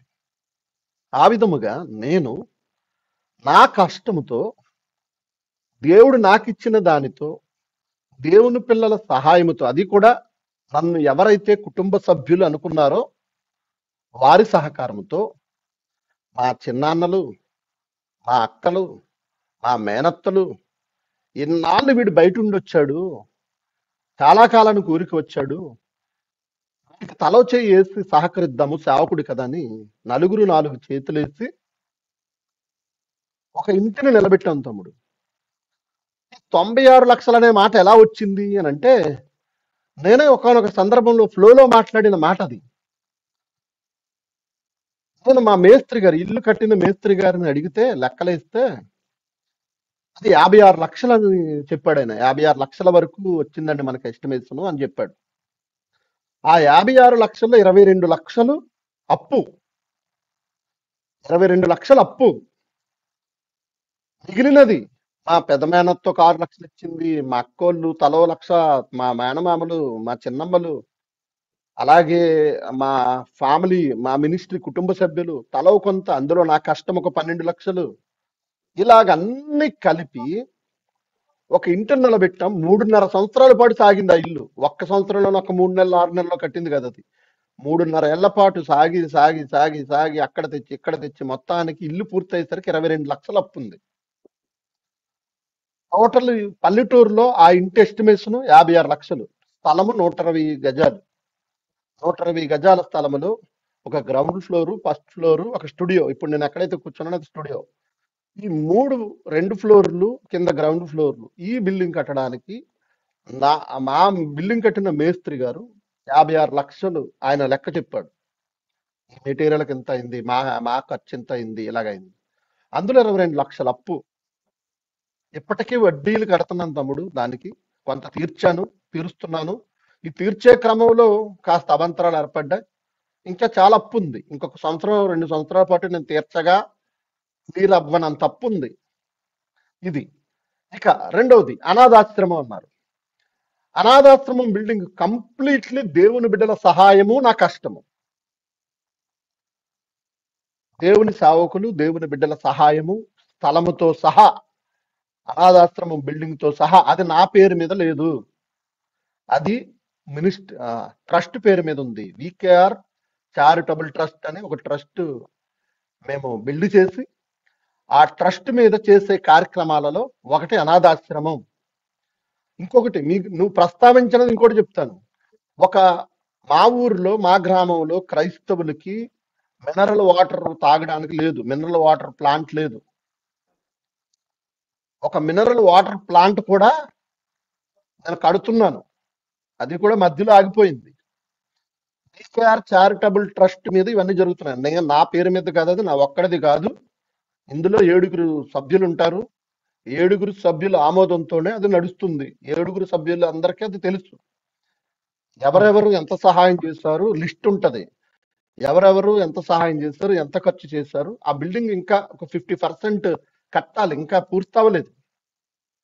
అనాథాశ్రమం అనేది అనేకుల సహాయంతో జరిగేది, దాతల సహాయంతో కట్టబడుతున్నది. ఇంకా పూర్తవలేదు. 60% పూర్తయింది, ఇంకా 50% కట్టాలి. వాటర్ ప్లాంట్ కూడా ఇంకా 60% కట్టాలి. అదైతే ఓకే, ఇంతవరకు ఓకే. తర్వాత కారు ఇచ్చింది చెప్పారు, 20 లక్షల కారు అన్నారు. నాది 2017 ఎర్టిగా కారు తమ్ముడు. 2017 మోడలు ఎర్టిగా డీజిల్ కారు. మీరు గూగుల్లో సెర్చ్ చేయండి, ఎంత వస్తుందో చూడండి.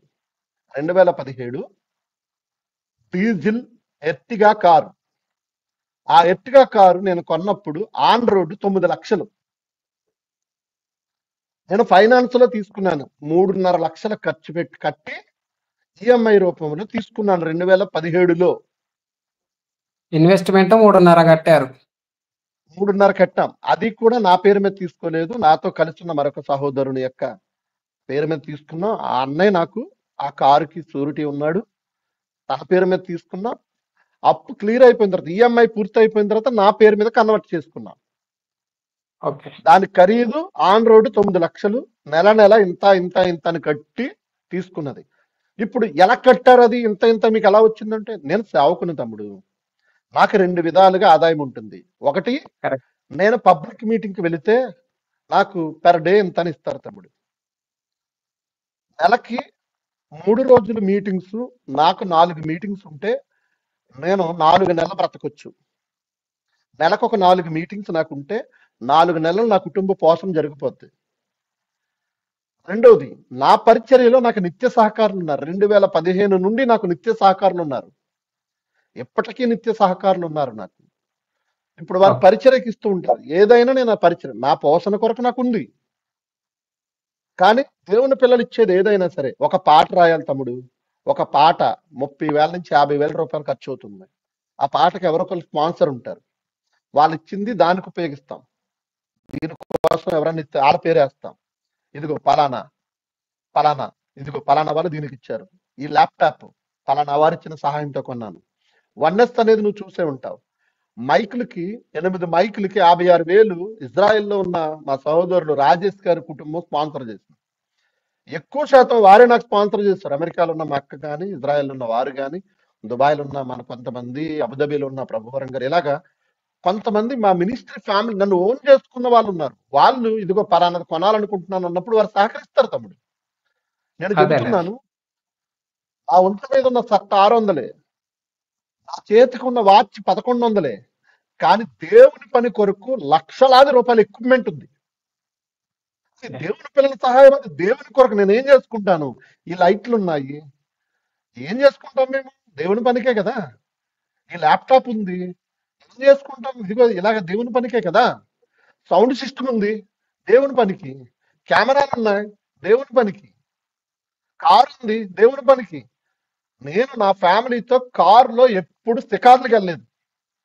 ఓకే. నాకున్నవన్నీ అది దేవుని పని కొరకు. ఆ ఎట్టిగా ఎందుకు కొన్నాం? వెనకాల కెమెరాలు, సిస్టమ్స్ ఏమన్నా వేసుకుని వెళ్ళాలి గనక ఎక్కువ అవును. గ్యాప్ ఉంటుందని ఆ ఎట్టిగా కొన్నా. అది 20 లక్షల కాదు తమ్ముడు. ఆన్ రోడ్ లో 9 లక్షలు, ఫైనాన్స్ లో 13 లక్షలు అయింది. ఓకే. అలాగా 4 సంవత్సరాలు తీర్చుకున్నాను. అది 4 ఏళ్ల పాటు ప్రతి నెల కడుతూ కడుతూ కడుతూ క్లియర్ చేసుకున్నా. ఓకే. అది కూడా దేవుని బిడ్డల సహాయమే. నేను దేవుని సేవకును గనక, సువార్త ప్రకటించేవాడు, సువార్త వలన జీవనం పొందాలి కనుక, నన్ను ప్రేమించి నన్ను ఆదరించిన వారు ఇచ్చిన సహాయంతోనే దేవుని పని కొరకు కొన్నాం, అంతే. అయితే అన్న, ఈ వీడియో పూర్వకంగా ఆ సహోదరుని కూడా నేను అడగాలనుకుంటున్నాను. మరి 20 లక్షల కారు అన్నాడు కదా! అది ఇంకో కారు ఉందా? లేకపోతే అదే కారు 20 లక్షలనా? ఏదో మరి ఆ సహోదరుడు చెప్పాలి. దానికి ఒక కన్ఫర్మేషన్ ఇవ్వాలి. ఎందుకంటే అలాగా ఇప్పుడు నేను బాధపడ్డాను. ఎందుకంటే 20 లక్షల కారు పెట్టుకొని అన్న అది ఎట్లా వచ్చిందనే విషయము నాతో పాటు చాలామంది సహోదరులు బాధపడి ఉంటారు.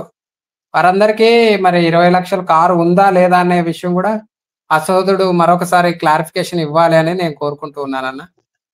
ఇంకొక మాట తమ్ముడు, ఇంకొక ఎన్ మాట ఇక్కడ ఆ! తమ్ముడు, ఇక్కడ ఇంకొక మాట చెప్తాను. ఇప్పుడు తను ఇప్పుడు ఎవరితోటైతే కలిసి ఉన్నాడో అన్నని అడిగితే చెప్పేస్తాడు. ఆ ఎర్టిగా కారు అన్న పేరు మీదే తీసుకున్నా. ఒకటి. నెక్స్ట్ ఇంకొకటి, తమ్ముడు ఒక 6 నెలల నుంచి దానికి సర్వీసింగ్ చేయించలేదు. కారు ఉండడం గొప్ప కాదు, దాన్ని మెయింటెనెన్స్ చేయలేకపోతే మూలన పడుతుంది అది. కరెక్టే నువ్వు. ఏ, అది సౌండ్లు వచ్చేస్తుంది, డబ్బాల సౌండ్ వచ్చేస్తుంది. సర్వీసింగ్ చేయించుకోవడానికి కూడా మనీ లేని పరిస్థితుల్లో నేను ఉన్నాను గత 6-7 నెలలుగా.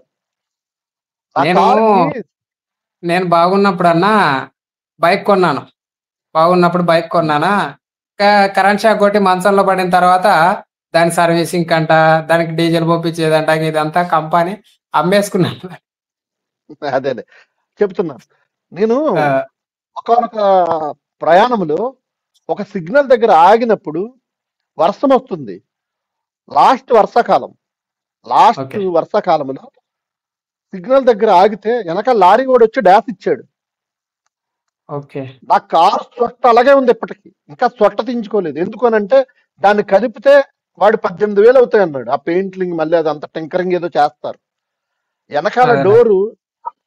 డోర్ తీయడానికి లేదు, దాన్ని గుద్దేసింది. వెనకాల డేంజర్ లైట్లు ఎలాగో నా నా నా కార్కి కార్. గతుకులు వస్తే చాలు డబ్బా సౌండ్ వచ్చేస్తుంది.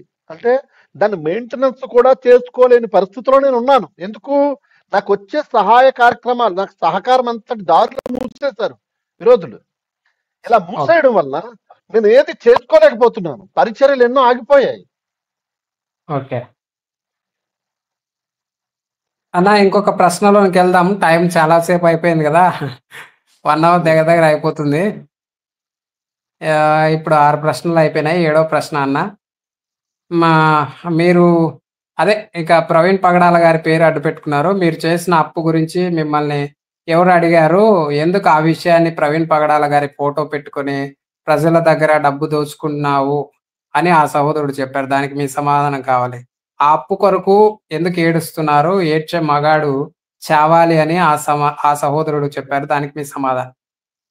అదే అంటే నేను ఆ సహోదరుడు ఏదైతే చెప్పాడో అదే అడుగుతున్నానన్న. మీరు నా మాటలు అనుకోకండి. నేను ఆ సహోదరుడు మాట్లాడిన మాటలే రాసుకొని మిమ్మల్ని ప్రశ్నిస్తున్నాను.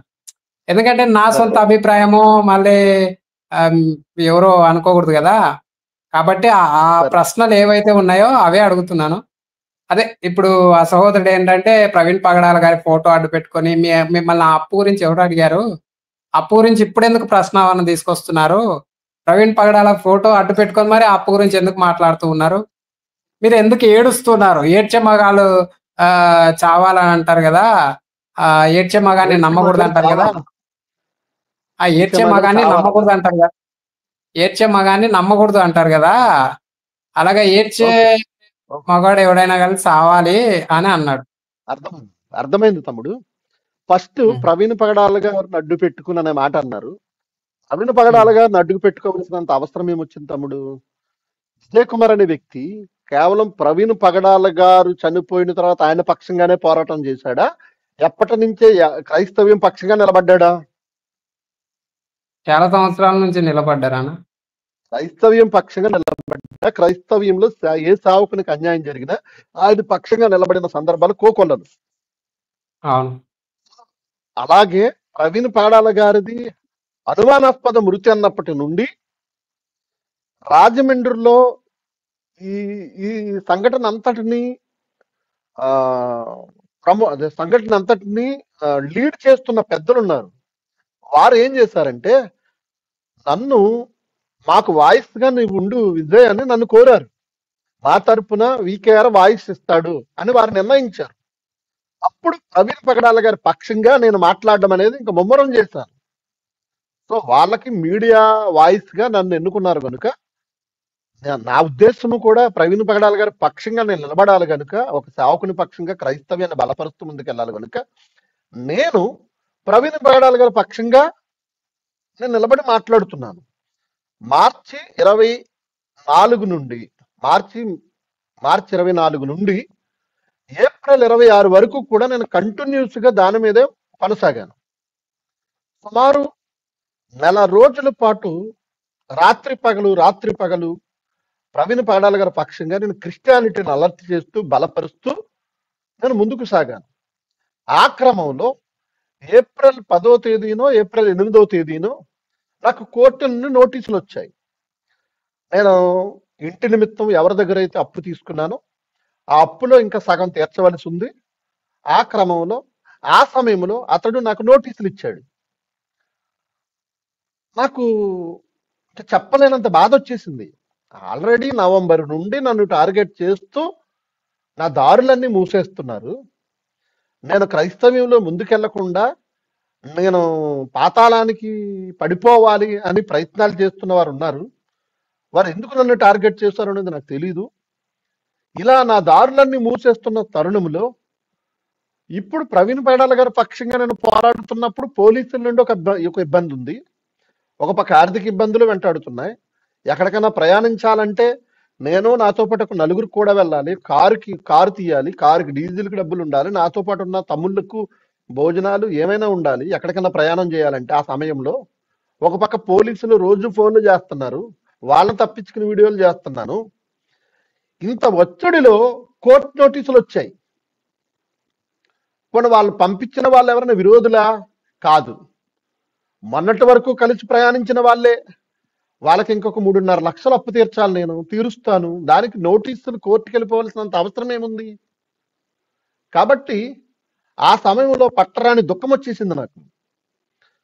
ఈ వెనకాల ఇప్పుడు ఆల్రెడీ స్క్రీన్ మీద వాల్ పేపర్ గా బ్యాక్గ్రౌండ్ డెస్క్టాప్ బ్యాక్గ్రౌండ్ గా ప్రవీణ్ అనే ఫోటో ఉండిపోయింది. నేను ఆ సమయంలో మాట్లాడాను. ఆ వీడియో ఆ రెండో రోజే నేను ఆ రోజు మాట్లాడి ప్రజల ముందు నాకు ఇంత ఇలాంటి పరిస్థితుల్లో కూడా నన్ను చూడండి ఎలా బాధ పెడుతున్నారో అని చెప్పడానికి నేను మాట్లాడాను. ఆ తర్వాత రోజే దాన్ని ప్రైవేట్ లో పెట్టేశాను. ఎందుకు? ఇదిగో ప్రవీణ్ పగడాల గారిని అడ్డు పెట్టుకుని డబ్బులు డబ్బులు అడుక్కుంటున్నాడు అన్న అపవాదం వస్తుందన్న ఉద్దేశంతో నేను దాన్ని హైడ్ చేసేసాను. పోని అలా చెప్పడం వల్ల ఎవరైనా నన్ను అప్పు తీర్చారా? అలా నేను ప్రజల ముందుకు రావడం వల్ల ఎవరైనా నన్ను అప్పు తీర్చారా? ఇప్పటికీ తీర్చాలిగా నేను. అది తీరిపోయింది అప్పుడు అప్పు తీరలేదే. అంటే మీరు ఆలోచించండి. అంటే నా మీద నింద వేయడానికి ఇలాంటి ఆలోచనలు ప్రజలకి రేకెత్తించడం తప్ప ప్రవీణ్ పగడాల గారు అడ్డు పెట్టుకుని డబ్బులు సంపాదించుకుంటే ఎవరిచ్చేశారు? ఎందుకు ఇచ్చేస్తారు? దేనికి ఇచ్చేస్తారు? మీరు ఆలోచించండి. ఆ సమయంలో ఇదిగో మా పక్షంగా నిలబడ్డాడు కనుక ఎవరైనా స్పందించి అన్నా మీ ప్రయాణ ఖర్చులకు ఉంటాయి, లేకపోతే ఫలానా దానికి ఉంటాయి అని ఎవరైనా పంపించుండొచ్చేమో కానీ మీకు ఒక సంగతి చెప్తున్నాను. ఏప్రిల్ 24, 25, 26 తేదీల్లో రాజమండ్రి మీటింగ్ జరిగాయి. ఆ మీటింగ్స్ నిమిత్తం నేను 2.5 లక్షల అప్పు ఉంది నాకు. దాని నిమిత్తం 2.5 లక్షల అప్పు అవి ఆపేశారు. రేపు మీటింగ్ అనగా ఆపేశారు పోలీసుల చేత ఆపించేశారు మనోళ్ళే. అంటే సహకరించే వారి సహకారాన్ని సరిపోదేమని నేను 4 చోట్ల నాకు దొరికిన చోట అప్పు తెచ్చి కార్యక్రమాలు చేయాలని నేను సిద్ధపడితే దానిని బూచిగా చూపించి నన్ను దోషిగా చేయాలని ప్రయత్నించారు తప్ప మరొకటి కాదు. ఇప్పుడు ఏడ్చే మగాడు చావాలి నమ్మకూడదంటే కావాలని ఏడ్చేవాడు నంగనాచి. నిజంగా ఆ బాధలో ఆ దుఃఖంలో ఏడ్చిన సందర్భాలు బైబిల్ చరిత్రలో ఎందరో భక్తులు తమ పరిస్థితిని తలచుకుని ఏడ్చిన సందర్భాలు ఎన్నో ఉన్నాయి.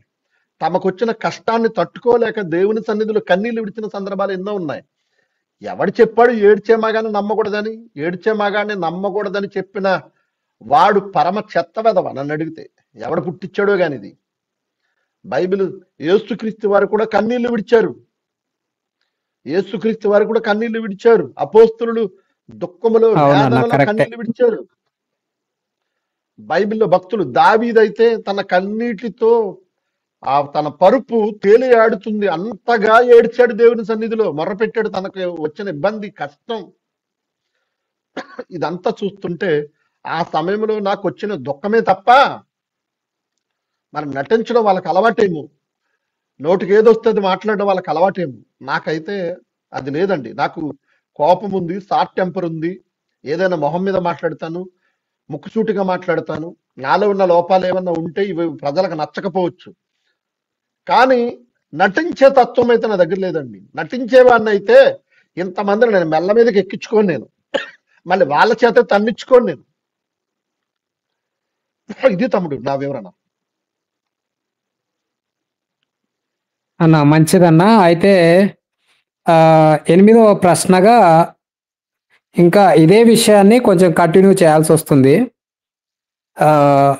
3.5 లక్షల డబ్బు కోసం ఆ వీడియోలో ఏడుస్తూ బాధపడుతూ ప్రవీణ్ పగడాల గారి ఫోటో అడ్డు పెట్టుకొని ప్రజల్ని ఎమోషనల్గా బ్లాక్మెయిల్ చేస్తున్నారు. ప్రవీణ్ పగడాల గారి మరణం గురించి మాట్లాడకుండా, అంటే ఆయన ఫోటో పెట్టావు కదా, ఆయన ఫోటో పెట్టి ఆయన గురించి మాట్లాడుకోకుండా కేవలం నీ అవసరాల కొరకు డబ్బు దోచుకోవడం కొరకు ఆ వీడియో చేసావని ఆ సహోదరుని ఆరోపణ. దానికి మీ సమాధానం ఏంటన్నా?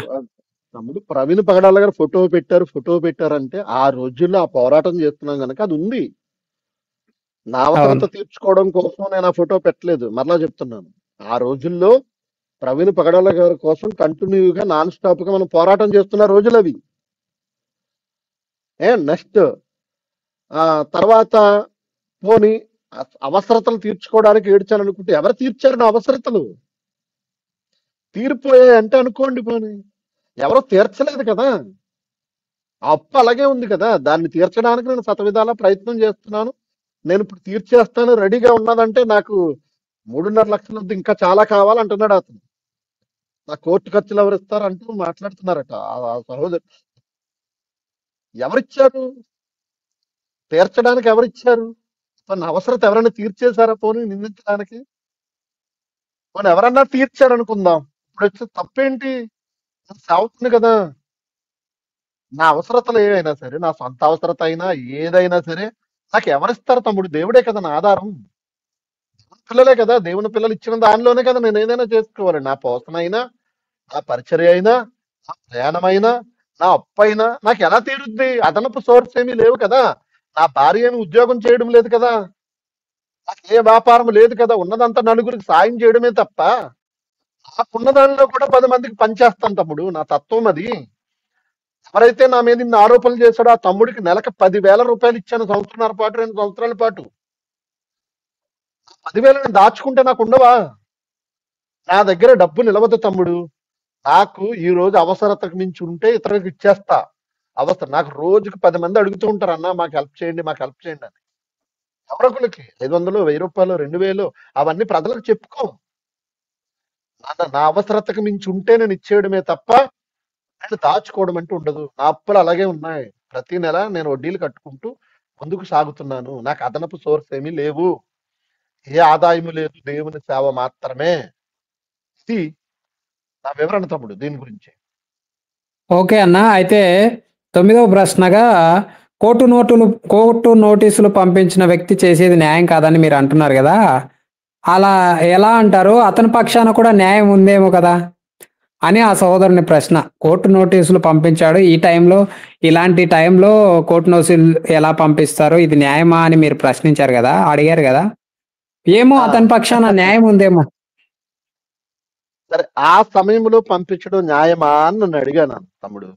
ఇప్పుడు ఆ, ఎంత మనస్పర్ధ వచ్చినా నువ్వు క్రైస్తవుడివే, నేను అవును. క్రైస్తవుడిని, పైగా ప్రవీణ పడాల పక్షంగా కొన్ని ఇబ్బందుల మధ్య పోరాడుతున్నాను.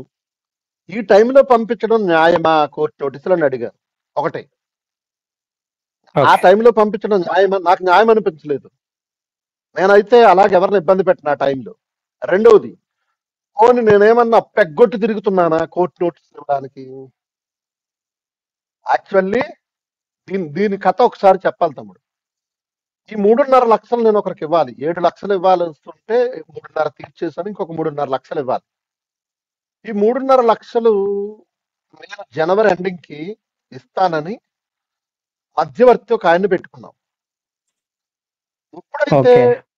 జనవరి ఎండింగ్ కి నేను ఇస్తానని ధీమాగా మాట ఇచ్చానో, అది ఎప్పుడైతే ఆ 2 నెలల ముందు నేను అలా మాట ఇచ్చానో నాకున్న దారులన్నీ మూసుకుపోయాయి. నేను ఆయన అదేలే మాట అదే. ఇచ్చాను, అప్పు తీర్చడానికి నాకు ఏ సహాయం అందడం లేదు. అప్పు చేద్దామంటే భయం వేస్తుంది. తీర్చగలనా లేదా మరలా అప్పు చేయడానికి? ఎవరిని అడిగిన ఒక సేవకుని, ఎవరిని అడిగిన అప్పు? ఓకే, జనవరి ఎండింగ్ కి నేను తీర్చలేకపోయాను తమ్ముడు. అప్పుడు ఏం చేయాలి? మరొకసారి అడిగించాలి నన్ను. జనవరి ఎండింగ్ కి క్లియర్ చేస్తానన్నారు కదా, ఎందుకు ఇంకా ఇవ్వలేదు? ఇప్పటి నుంచి నేను వడ్డీ వేసుకుంటాను, ఎప్పటి నుంచి నేను అదనంగా పలానాది చేస్తానని చెప్పాలి. అలా నేను అవునవును. ఫిబ్రవరిలో మాట్లాడలేదు. ఫిబ్రవరిలో సైలెంట్ గా ఉన్నారు, నాకు అందక నేను తీర్చలేకపోయాను. మా మార్చి నెలలో నేను సైలెంట్ గా ఉన్నాను. ఏప్రిల్ 1వ తేదీన నోటీసులు ఇచ్చారు. 2 నెలలకే నేను జనవరి ఎండింగ్ కి తీర్చేస్తానన్నాను. 2025 జనవరి ఎండింగ్ కి క్లియర్ చేస్తానన్నాను. నాకు వచ్చే దారులు మూసేశారు. నేను అప్పు కోసం వెతకాలి ఇప్పుడు, ఎందుకంటే అందడం లేదు. ఎంతో కొంత క్లియర్ చేసేద్దాం అన్న సమయంలో అందడం లేదు. పోనీ పల్లెటూరు తమ్ముడు, ఇది ఇంటి పేపర్లో పెట్టి ఎక్కడన్నా అప్పు తెద్దామంటే అంత సీన్ ఊర్లో లేదు. ఇంటి దస్తావేజులు పెట్టి ఎవరి దగ్గర అప్పు తెద్దామంటే ఈ ఊర్లో ఒక 5 లక్షలు ఇచ్చేవాళ్ళు లేరు. సో అదేలే అదేలే. నేను వచ్చి 1.5 ఇయర్ అవుతుంది. అప్పుడే ఇంటి పేపర్లు పెట్టుకుని, ఇంత ఇల్లు కట్టి ఇంటి పేపర్లు పెట్టుకునే స్థితికి వచ్చాడని హేళన చేస్తారన్న భయంతో కొంత ఊర్లో నేను ఎవరిని అప్పు అడగలేదు. అలా 2 నెలల పాటు నేను సైలెంట్ గా ఉండేసరికి 2 నెలలకే వచ్చుకోలేకుండా కోర్టు నోటీసులు ఇచ్చేస్తే అది న్యాయమా? ఓకే, అవతల వ్యక్తికి న్యాయం అనిపించిందేమో, నాకు అన్యాయం అనిపించింది, బాధపడ్డాను. ఇందులో తప్పేముంది తమ్ముడు? అంతే అంతే. అన్న ఇంకొక అయితే ప్రశ్న అన్న ఇంకొక ప్రశ్న అన్న. అదే ప్రవీణ్ పగడాల గారు చనిపోయారు కదా, ప్రవీణ్ పగడాల గారు చనిపోయారు, డబ్బులు ఇవ్వండి అని అడిగారు. ఆయన చనిపోతే మీకెందుకు డబ్బులు ఇవ్వాలి అని ఆ సహోదరుడు ప్రశ్నించారు. అంటే ఆయన చనిపోయాడు కదా! ఒక స్మారక సభనో ఏదైనా పెట్టాలని మీరు డబ్బులు ఆహ్, అడిగినట్టున్నారు గదా! దానికి ఆయన చనిపోతే మీకెందుకు డబ్బులు ఇవ్వాలి అన్నట్టుగా ప్రశ్నించాడు. దానికి మీ సమాధానం ఏంటి బ్రదర్? ఆయన చనిపోయినందుకు డబ్బులు ఇమ్మనలేదు తమ్ముడు. ఓకే. రాజమండ్రిలో ఇష్యూ జరిగింది. పదే పదే చెప్పాను, మరలా చెప్తున్నాను. రాజమండ్రిలో ఒక ఇష్యూ జరిగింది. ఓకే. ప్రవీణ్ పడాల గారు చనిపోయి పెద్ద ప్రభంజనం రేగింది అక్కడ. అవును. ఇప్పుడు ఈ ప్రభంజనం చల్లారిపోకూడదు. ఓకే. మార్చి 26వ తేదీన సమాధి కార్యక్రమం అయిపోయింది. అందరూ సైలెంట్ అయిపోతారేమన్న ఉద్దేశంతో నేను ఈ ఉద్యమాన్ని రగిలించడానికి మాట్లాడుతూ ఉన్నాను. ఆ సమయంలో నాకు వచ్చిన ఆలోచన ఏంటంటే, మరొక్కసారి రాజమండ్రిలో ప్రభంజనం సృష్టిద్దాం. ఇప్పుడు 2 తెలుగు రాష్ట్రాల ప్రజల్ని రప్పిద్దాం. ఒక స్మారక సభ పెడదామని పెద్దల దగ్గర నా ఆలోచన చెప్పగానే పెద్దలకు నచ్చి ఆలోచన చేసి మరి ఎంతమంది వరకు రావచ్చు అని అంటే, ఒక 50,000 మంది వరకు ప్రజలు రావచ్చండి. అయితే అంత గ్రౌండ్ చూసి డేట్ ఓకే చేశారు. గ్రౌండ్ చూశారు. ఏప్రిల్ 10వ తేదీ నిర్ణయించారు. ఇప్పుడు వచ్చే వారికి అల్పాహారం పెడదామా, భోజనం పెడదామంటే, స్మారక సభ అనగానే భోజనమే పెడదామండి. మినిమం ఒక 20,000 మందికైనా మనం భోజనం పెట్టగలిగితే చాలు అన్నప్పుడు మరి ఎస్టిమేషన్ ఎంత అవుతుంది? మొత్తం సభ అంతటికి 50 లక్షల ఎస్టిమేషన్ వేశారు. అప్పుడు భోజనాలు పార్ట్ నేను తీసుకున్నాను. మీరు స్టేజ్, సౌండ్ సిస్టమ్, లైటింగ్, కెమెరాలు, స్క్రీన్లు ఇదంతా మీరు చూసుకోండి. గ్రౌండ్ పర్మిషన్ అన్ని వచ్చేవారు ఒక 20,000 మందికి భోజనాలు, దానికి అయ్యే ఖర్చు మా ఛానల్ ద్వారా నేను సహాయం అడుగుతాను. క్యాటరింగ్ ఇచ్చేద్దామన్నారు. ఒక భోజనానికి 100 రూపాయలు చెప్పారు క్యాటరింగ్ వాళ్ళు. సో 20,000 మందికి 20 లక్షలు అవుతుంది. కాబట్టి వారం రోజులు టైం ఉంది. కాబట్టి ఎప్పుడైతే పెద్దల ఆలోచన కన్ఫామ్ అయిందో ఆ రాత్రే నేను ప్రకటించాను. ఎందుకు? వచ్చే అనేక మందికి భోజనం పెట్టడం కొరకు తప్ప, నా కొరకు అయితే కాదు.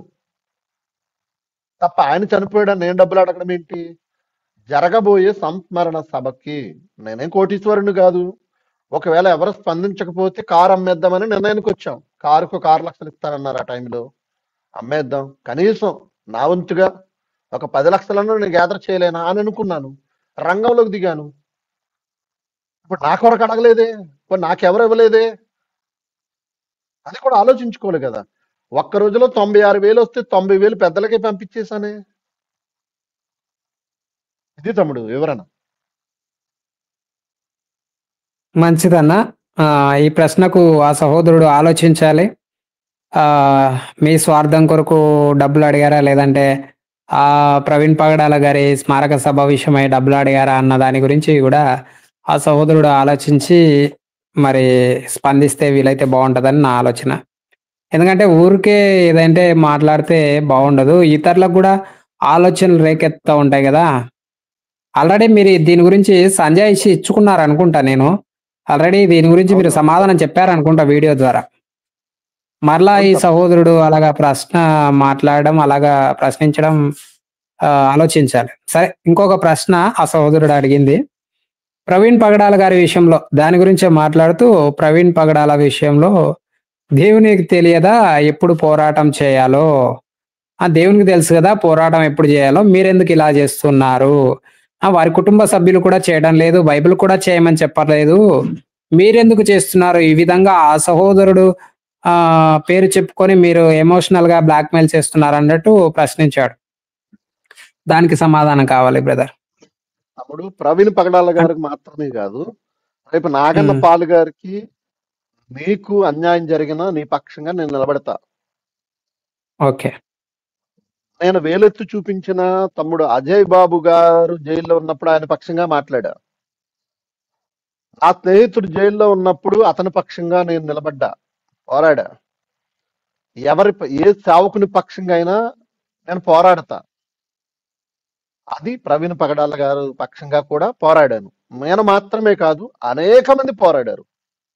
అన్న ఇక్కడ ఒక చిన్న ప్రశ్న. పగడాల గారు పక్షంగా కాదు అన్న, ఆయన అడిగింది ఏంటంటే, ఈ ప్రవీణ్ పగడాల గారి విషయం దేవుడు చూసుకుంటాడు కదా,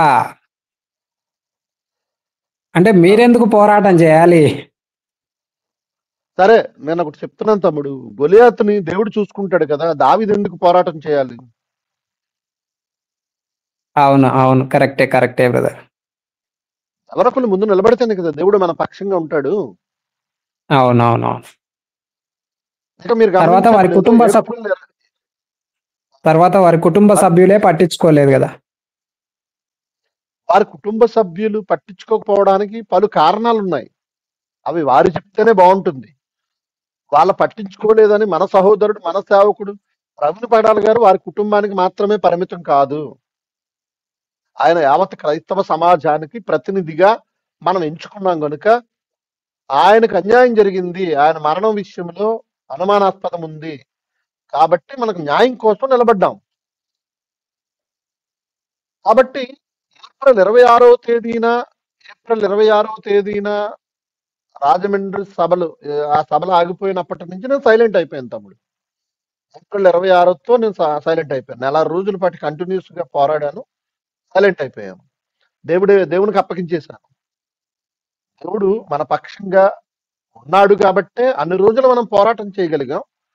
ఈ లోకం అపవాది సంబంధమైన ఆలోచన కలిగింది కనుక న్యాయం జరగకుండా అపవాది అడ్డుకున్నాడు. మనందరికీ తెలుసు, ఇప్పటికీ ప్రవీణ్ పగడాల గారి పక్షంగా పోరాడుతున్న వారు ఉన్నారు. అది నాకు న్యాయం అనిపించింది, పోరాడాను. ప్రవీణ్ పగడాల గారు కాదు, ఎవరి పక్షాన నేను పోరాడతాను. అదే బ్రదరు. మరి ఇంకొక ప్రశ్న నేను మీ ముందుకు తీసుకురావాలనుకుంటున్నాను. అదేంటంటే ఇది అదే, మరి నా పిల్లలకు బట్టలు కొనుక్కోవడానికి డబ్బు లేదని ప్రజలను ఎందుకు పీడిస్తున్నారు? 200 కూడా లేదా మీ దగ్గర మీ పిల్లలకు బట్టలు కొనుక్కోవడానికి? మీరు చెప్పేది నమ్మేలాగా లేదు అని ఆ సహోదరుడు ప్రశ్నించాడు బ్రదర్. ఏమో వాళ్ళ పిల్లలకి 200 పెట్టుకుంటాడేమో, నాకైతే తెలియదు. కానీ అసలు ఎందుకు వచ్చింది తమ్ముడు ఈ సందర్భం? ఒక సహోదరుడు అనాథాశ్రమం బిల్డింగ్ ఫోటో చూపిస్తూ ఇంత డబ్బు తనకి ఎలా వచ్చింది, ఎలా కట్టేశాడు అని అడిగారు తమ్ముడు. నేను అనాథాశ్రమం పూర్తయిందా లేదా అని చూపించి లోపలంతా చూపించాను. ఫ్రంట్ పార్ట్ మాత్రం, ఎలివేషన్ మాత్రమే పూర్తయింది, ఓపెనింగ్ చేసాము, లోపల ఏమీ పూర్తి అవ్వలేదు. అది చూపిస్తూ నేను ఏం మాట్లాడానంటే, అప్పటికే 2023 అక్టోబర్, అప్పటికి ఇంటి అప్పు నా మీద 22 లక్షలు ఉంది. అప్పు అలాగుంది, దానికి వడ్డీలు కట్టాల్సిందే ఉండి 2023 2 నెలల్లో ఇంటి అప్పు తీరకుండానే అనాథాశ్రమం బిల్డింగ్ మొదలుపెట్టాను. దాతలు ఇచ్చిన సహాయంతో పాటు నేను మీటింగ్లకు వెళ్ళి కష్టపడినది, నాకెవరు సహకరించిన, మేము నోరు కట్టుకుని తిండి మాని 1 year లో దాన్ని పూర్తి చేశారన్న కంకణం కట్టుకుని నాన్ స్టాప్ గా వర్క్ చేస్తూనే ఉన్నాను. ఒక పక్క అనాథాశ్రమం బిల్డింగ్, మరొక పక్క మీటింగ్స్, మరొక పక్క 1S కార్యక్రమం, మరొక పక్క జార్ఖండ్ రాష్ట్రంలో ఉన్న సేవకులకి సహాయం, మరో పక్క కొన్ని కుటుంబాలకు సహాయం, నాతో ఉన్న వారికి సహాయం, నా తల్లిదండ్రుల పోషణ, మా పోషణ, నన్ను నమ్ముకున్న వారు, నాతో కలిసి తిరిగే వారి పోషణ, విస్తారమైన సహకారం అవసరం తమ్ముడు. ఆ టైంలో బట్టలు కొనుక్కొని ఆ టైంలో షికారులు చేస్తూ ఉండే పరిస్థితి కాదు తమ్ముడు. నేను సహజంగా ఏవైనా నేను మాటికి 200కి 300కి 100కి 200కి షాపులకి వెళ్ళే రకాన్ని కాదు తమ్ముడు. ఎప్పుడైనా ఒకసారి ఇది చెప్పుకోవలసిన కర్మ ఏర్పడింది. ఇలాంటి ఒక దౌర్భాగ్య పరిస్థితి నాకు వస్తుందని నేను అనుకోలేదు. చెప్పుకునే దౌర్భాగ్య పరిస్థితి అలా చెబుతున్నాను. ఎందుకు అనంటే, మేము ఎప్పుడు ఒక షాపులోనే బట్టలు కొంటాం తమ్ముడు. 6 నెలలకోసారి ఇన్నర్ వేర్స్ అనేవి కొంటాం. ఇన్నర్ వేర్స్ అనగా నైట్ డ్రెస్సులు కానీ, ఇన్నర్ వేర్స్ కానీ, లేడీస్ నైట్ ఏవైనా. ఇంట్లో ఒక 3 ఆడపిల్లలు ఉన్నప్పుడు ఈ ముగ్గురికి 6 నెలలకు అవసరమైన ఇన్నర్ వేర్స్ కానీ, నైట్ డ్రెస్సులు కానీ ఎంత అవుతుంది? సుమారు 5,000 నుండి 10,000 అవుతుంది నాకైతే గ్యారంటీగా. ఇన్నర్ వేర్స్ అనేవి ఖచ్చితంగా బ్రాండ్ వాడతాం తమ్ముడు. నాకు చెప్పుకునే పరిస్థితి వచ్చినందుకు నేను సిగ్గుపడుతున్నాను. ఇప్పుడు కూడా ఇన్నర్ వేర్స్ అనేవి బ్రాండ్ వాడాలి, లేదంటే అలర్జీ వచ్చేస్తూ ఉంటది ఒంటికి. సో అందుకోసం ఇన్నర్ వేర్స్ అనేవి నేను ఖరీదైనవే కొంటా. అది కూడా 6 అవును. నెలలకు ఒకసారి కొంటాం. ఖరీదైనవి అనగానే ఓ వేల వేల రూపాయలు కాదు. వేల వేల రూపాయలేం కాదు. సో 6 నెలలకు ఒకసారి కొంటాం. సంవత్సరంన్నరగా అవి కొనడం మానేశాను మా పిల్లలకి. అదేలే అన్న. ఎందుకు? దేనికన్నా ఉంటాయేమో. దేనికన్నా ఉంటాయేమో. ఇదిగో బిల్డింగ్ కన్‌స్ట్రక్షన్ జరుగుతుంది. 1 ఇయర్‌లో ఇది పూర్తయిపోవాలి. ఎలాగో దాతలు సహాయం చేస్తున్నారు. మన చేతియి చాలా పడిపోతున్నాయి. ఈ క్రమంలో మేము బట్టలు కొనుక్కోవడం మానేసాం. తిండి తినడం తిండి కూడా సరిగ్గా తినని రోజులున్నాయి. ఆ విధంగా నేను మాటల సందర్భంలో ఇలాంటి పరిస్థితుల్లో ఇది కట్టాను, ఇంకా పూర్తి అవ్వలేదని చెప్పడానికి ఉపయోగించిన పదం అది. అంతే తప్ప నాకు బట్టలు లేవు, ఆ పిల్లలకి బట్టలు లేవు, నాకు డబ్బులేవండి అన్నానా? సిగ్గుండాలి కదా ఆ మాటలు మాట్లాడడానికి. సిగ్గుండాలి. మనస్సాక్షి ఉండాలి కనీసం అలాంటి మాటలు మాట్లాడడానికి. ఇది బాధతో అంటున్నాను, కోపంతో కాదు. ఏదైనా మనం లేవనెత్తిన ఆరోపణ న్యాయబద్ధంగా ఉండాలి. ఏదైనా ఒక సందర్భం ప్రస్తావించినప్పుడు ఏ సందర్భంలో ఆ మాట మాట్లాడాడు అన్నది కూడా ఆలోచించాలి. ఇప్పుడు నువ్వు ఒక ప్రాజెక్ట్ పెట్టుకున్నావు తమ్ముడు, ఒక ఇల్లు కడుతున్నావు. అది పూర్తవడానికి నువ్వేం చేస్తావు? జల్సాలు చెయ్యవు. ముందు అది పూర్తవ్వాలి. ఆ పంటకు వచ్చిన బట్టలు కొనుక్కోవడం మానేస్తావు. ఏ అవసరతలైనా మానేసుకుని ముందు అది పూర్తి చేయాలనుకుంటావు. అలాగే నేను అనుకున్నాను, నా కుటుంబం అనుకుంది. ఆ సంవత్సర కాలం పాటు 2023 డిసెంబర్ నుండి ఆ వీడియో మాట్లాడేంత వరకు ఇంట్లో నేను బట్టలు కొనలా. అదేలే అన్న. మీ ఆవేదన వ్యక్తం చేశారు. కాకపోతే సహోదరుడు ఎందుకు ఆ మాట మాట్లాడాడంటే, ఇలాంటి మాటలు ఆన్‌లైన్‌లో చెప్పడం అవసరమా అన్నట్టుగా మాట్లాడాడు. తమ్ముడు నేను ప్రజల్ని బ్లాక్ ఇంకెవరికి చెప్తాను తమ్ముడు? ఎవరికి చెప్పుకుంటాను నేను? నా మీద ఒక అదేలే పెద్ద ఆరోపణ మీ చేసేసారు. మీ కుటుంబం ఆన్‌లైన్ అదే బిల్డింగ్ ఇదిగో అనుకుంటున్నారు.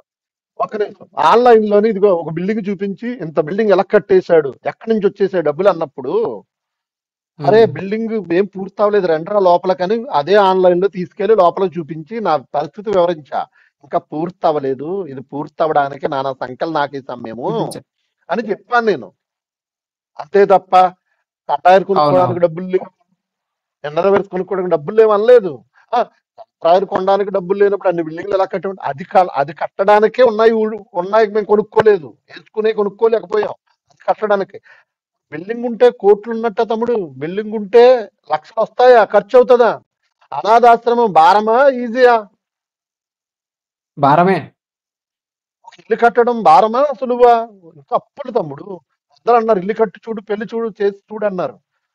అవును. చాలా అవును. బాధపడుతున్నవి ఈజీగా జరిగేవి కాదు అవి. ఎన్నో అప్పులు, కష్టాలు, బాధలు ఉంటాయి. దాని వెనక ఎంత జరిగింది? ఎదురుగుండా కనపడేది చూస్తున్నావు తప్ప దాని వెనకాల దీని కొరకు ఎన్ని పాటలు ఉన్నాయి, ఎన్ని అప్పులు ఉన్నాయి, ఎన్ని కష్టాలు ఉన్నాయి, ఏం వద్దా? ఏంటి నా మీద ఇంత అదే. ఇంత పగ దేనికి? ఇంత పగ దేనికి తమ్ముడు నా మీద?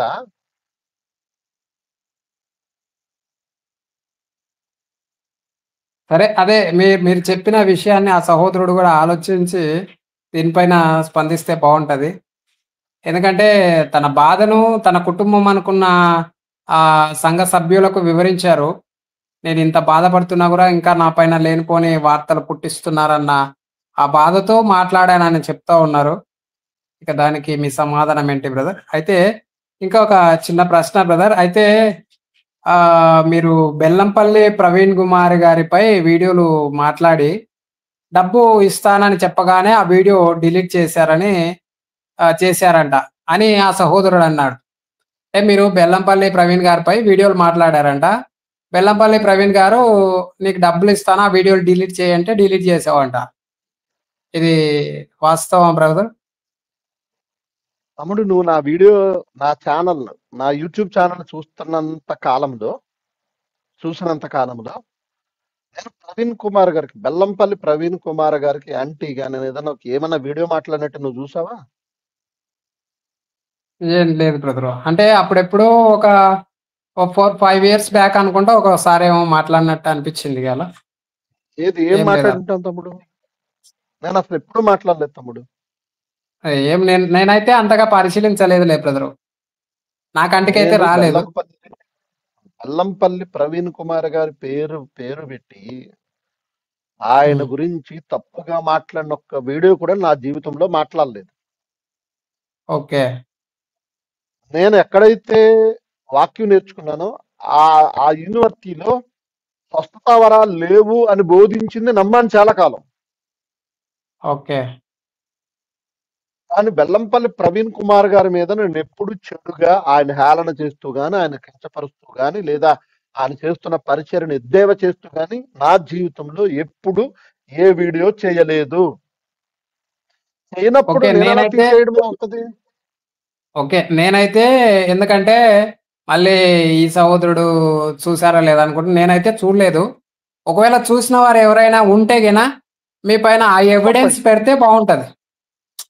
అవును. ఇప్పుడు ఈ వీడియో పెట్టారు. దీనికి ఇది కూడా డిలీట్ చేసి ఇది కూడా ఎవిడెన్స్. ఇదిగో పలానప్పుడు ఇలా మాట్లాడాడు హ్మ్. అని చెప్పేది ఎవిడెన్స్ కావాలి. ఇక నెక్స్ట్ ఒకవేళ బెల్లంపల్లి ప్రవీణ్ కుమార్ గారి మీద ఎవరైనా వీడియోలు తీస్తే డబ్బులు ఇచ్చి తీయించేసుకునే రకాలు కాదు వాళ్ళు. ఓకే. చచ్చినా డబ్బులు ఇవ్వరు వాళ్ళు. లంచం ఇవ్వరు. వాళ్ళ చర్చ్ పర్మిషన్ కి లంచం అడిగితేనే మేము లంచం ఇవ్వం, రూల్ ప్రకారంగా వెళ్తామన్నారు వాళ్ళు. ఆ రూల్ ఓకే. ప్రకారంగా వెళ్తానన్నందుకు అధికారులు ముప్పు తిప్పలు పెడుతున్నారు వాళ్ళని. లంచం ఇచ్చి చేయించేసుకోవచ్చు, కానీ లంచం కూడా ఇవ్వరు. దేవుని దృష్టికి అది నేరమని వాళ్ళ లంచం ఇవ్వరు. ఒకవేళ ఓకే. వాళ్ళ మీద వ్యతిరేకంగా వీడియోలు చేసిన వారికి డబ్బులు ఇచ్చి తీయించేసుకునే రకాలైతే మీరు ఆలోచించండి. అలాంటి రకాలైతే ఆయన మీద వాళ్ళ పరిచయం మీద 100 మంది మాట్లాడుతున్నారు. వాళ్ళు ఎవరైనా అడ్డుకున్నారా? వాళ్ళని డబ్బులు ఇచ్చి తీయించేసుకోవచ్చుగా. చాలా అలాంటి కాదు వీడియోలుంటాయి తమ్ముడు. బ్రదర్. బెల్లంపల్లి వాళ్ళ ప్రవీణ్ మీద గారివి ఎవరు ఉమ్, చాలా చాలా మంది వీడియోలుంటాయి. నిందిస్తూ ఉంటారు. చాలా మంది నిందిస్తారు. వాళ్ళు పట్టించుకోరు తమ్ముడు. ప్రభువుకి అప్పగించి సైలెంట్ ఉంటారు. నేను చాలా కాలం ఎవరు నా మీద వీడియోలు మాట్లాడుతున్నా కొంతకాలం నేను సైలెంట్ గా ఉండడానికి కారణం నాకు స్ఫూర్తి వాళ్ళే, నా మాదిరి వాళ్ళే. వాళ్ళు వాళ్ళ మీద వచ్చే నిందలు గాని, వీడియోలు గాని ఏవైనా సరే దేవునికి అప్పగించేసి వాళ్ళ కోసం ప్రార్థన చేస్తారు. ఓకే. డబ్బులు ఇచ్చి వీడియోలు డిలీట్ చేసుకునే ఆ తత్వం వాళ్ళకి కాదు తమ్ముడు. నేను వాళ్ళ మీద ఏ చెడు వీడియోలు మాట్లాడలేదు. మీకు డబ్బులు ఇస్తా, వీడియోలు తీసేయండి అన్న మాట అలాంటిది నా జీవితం కలలో కూడా నేను ఊహించలేదు. కలలో కూడా జరగలేదు. ఇక మరొక సంగతి జ్ఞాపకం చేస్తాను. నాకు 2019లో ఫోన్ కాల్ ద్వారా పరిచయం. 2019లో ఫోన్ చెప్పారు. కాల్ చెప్పారు. ద్వారా పరిచయమైన 6 నెలల తర్వాత వెళ్ళి కలిశాను నేను. ఫోన్ వచ్చిన 6 నెలలకు కలిసా. ఓకే. అంతే తమ్ముడు. డబ్బులు అదే డబ్బులు ఇస్తే మీరేదో వాళ్ళు తమకు అనుకూలంగా మార్చుకోరు తమ్ముడు.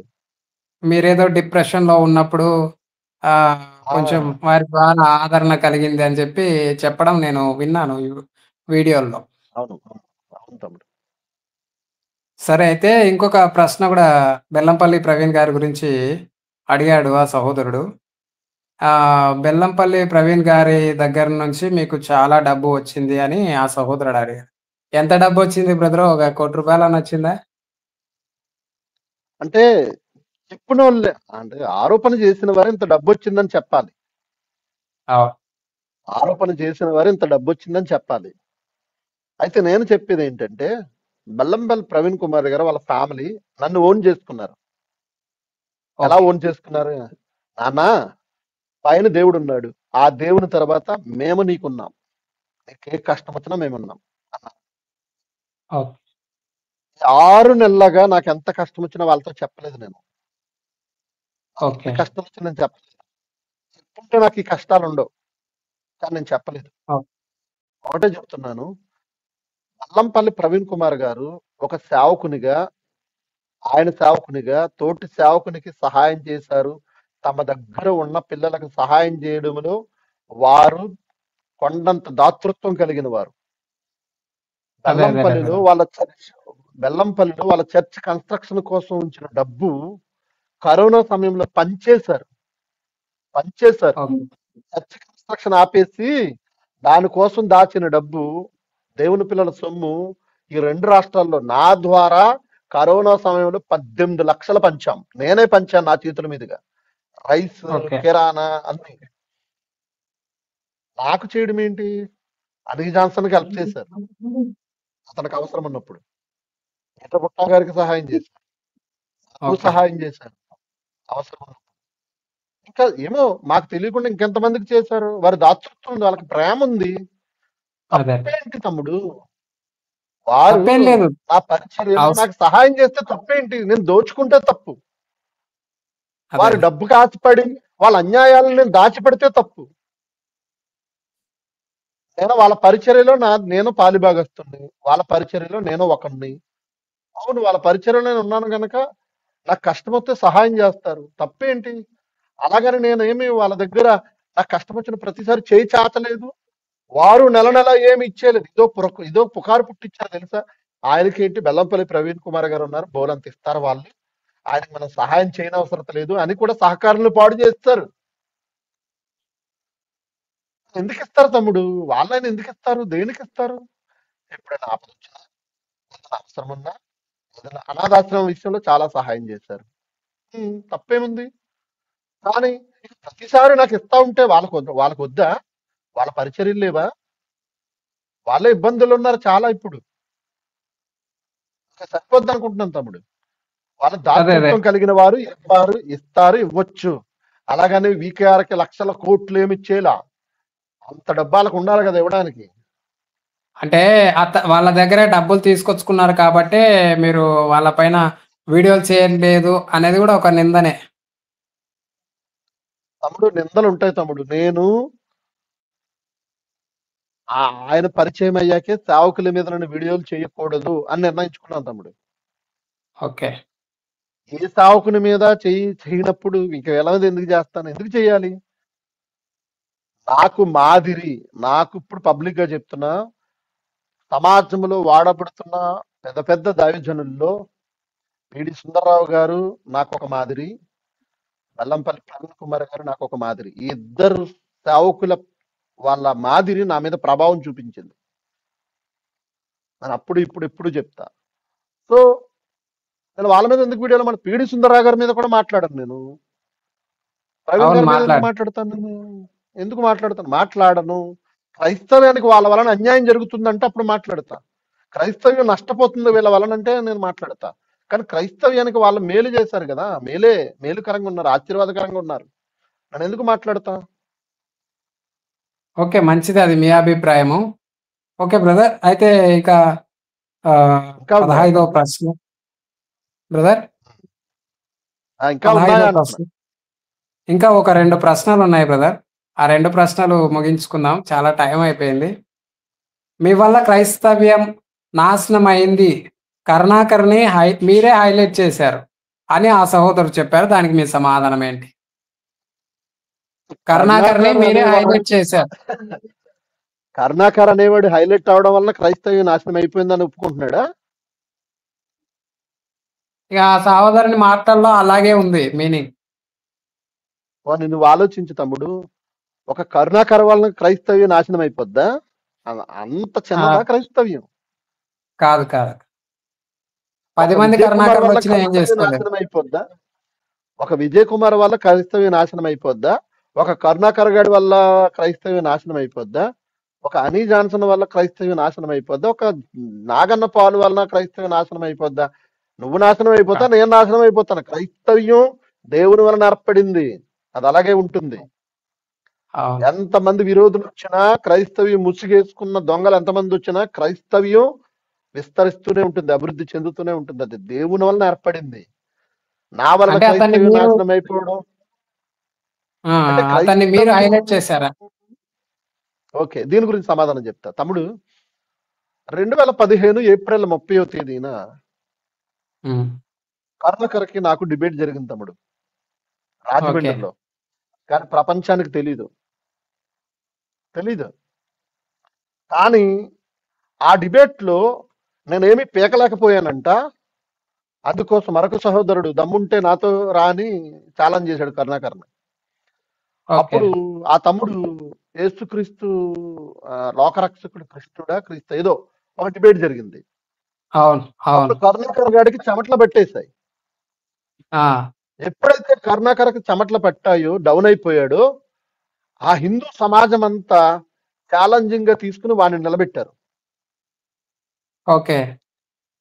వాడు బుక్స్ రాయడానికి చిన్నజీఆర్ స్వామి లాంటి వారు డబ్బులు ఇచ్చారు.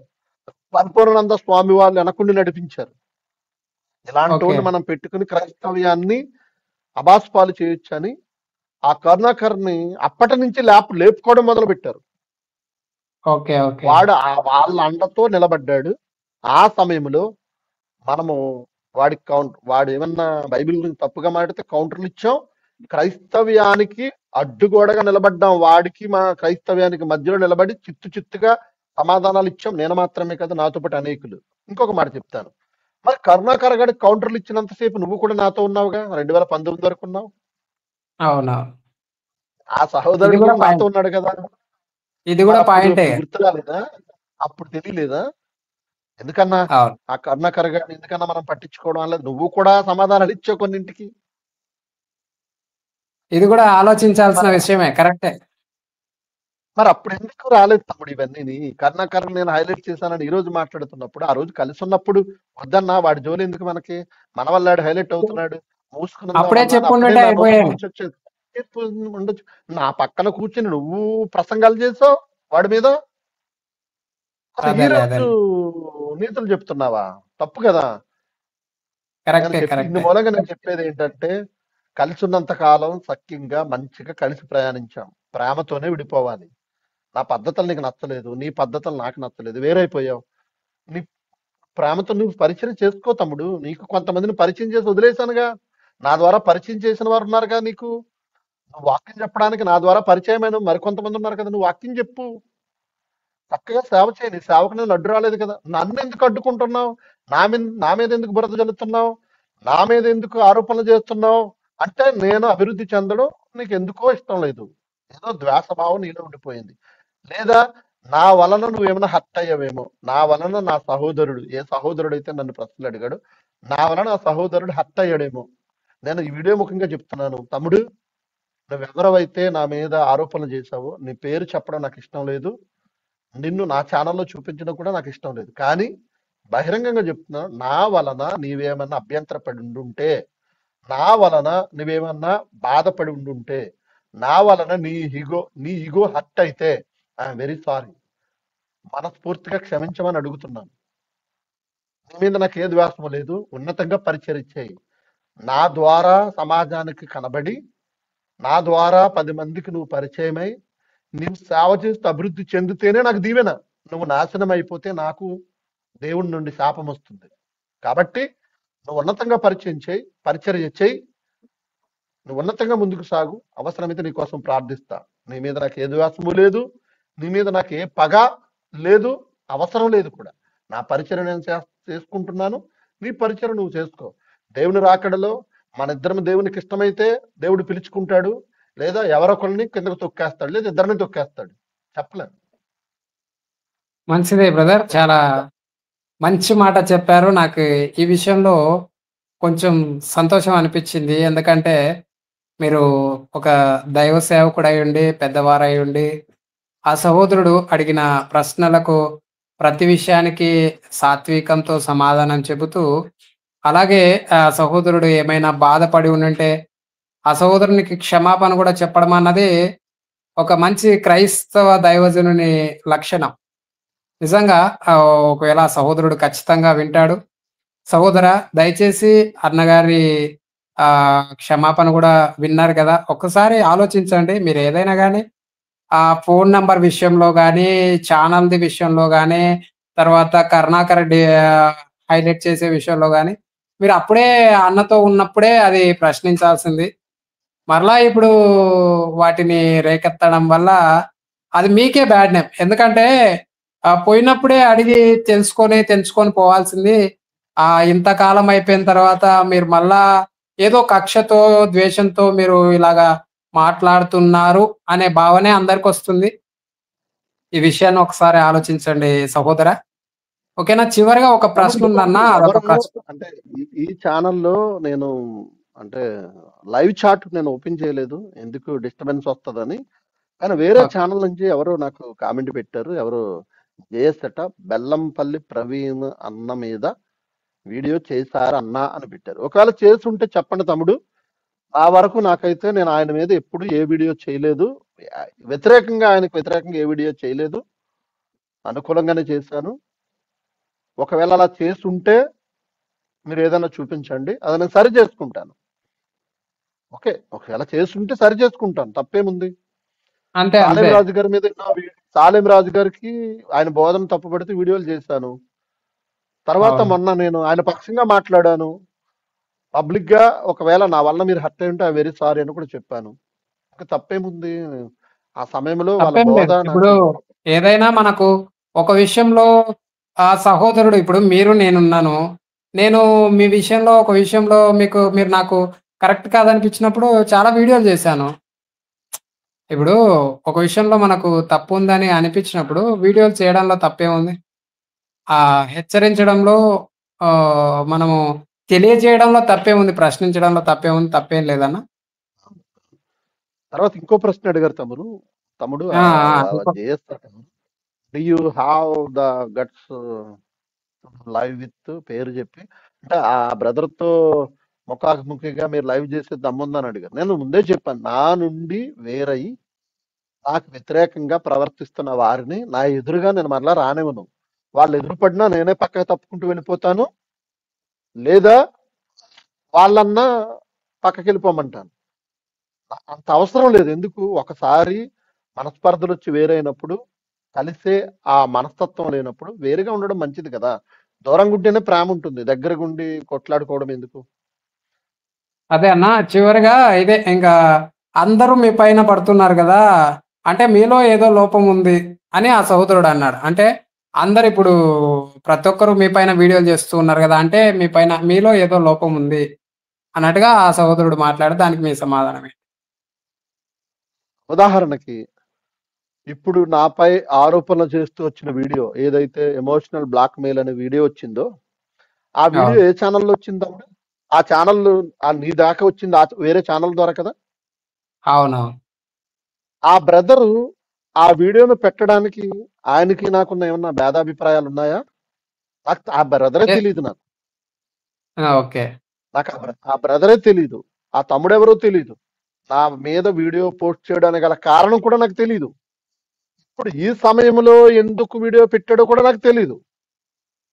ఓకే. ఆహ్, ఇప్పుడు అతను నా మీద ఎందుకు పడ్డాడో నాకేం తెలుసు? నాలో ఏం లోపం చూసుండి అంటే పెట్టుంటాడు? అతనొక్కడే గాదు, చాలా మంది మీ పైన వీడియోలు చేస్తూ ఉన్నారు గదా! మీలో ఏదైనా ఉదాహరణ లోపం ఉంటేనే కదా మరొక ఇప్పుడు నా వలన నా మాట వలనో లేకపోతే వాళ్ళని నేను ఖండించాననో హర్ట్ అయ్యి నా మీద ఎవరైనా వీడియోలు ఆ కోపంతో పెట్టుండొచ్చు. ఉదాహరణకి జాన్ బాబు గారు. జాన్ బాబు గారిని నేనేమన్నానంటే కరుణాకర్ గారి దగ్గర నీకు బైబిల్ రత్న ఇచ్చాడంటే జాన్ బాబు గారికి ఏం వాక్యం తెలుసు? ఆయన ఆళ్ళ నాన్నగారు చేయి పట్టుకొని పాస్టర్ అయ్యాడు. ఆయనకేం బైబిల్ తెలీదు అన్నాను. అవునన్నారు. ఆ మాట ఆయనకి బాధ అనిపించినట్టుంది. అది మనసులో పెట్టుకొని చాలా వీడియోలు చేశారాయన. ఓకే. అంటే నేను కరుణాకర్‌ని బైబిల్ రత్న అన్నాడంటే కరుణాకర్ గారు ఇదిగో మీ జాన్ బాబే నాకు బైబిల్ రత్న ఇచ్చాడని చెప్పుకుంటుంటే నీకు బైబిల్ రత్న ఇచ్చినోడికి ఇంకేం బైబిల్ తెలుసు అన్నాను నేను.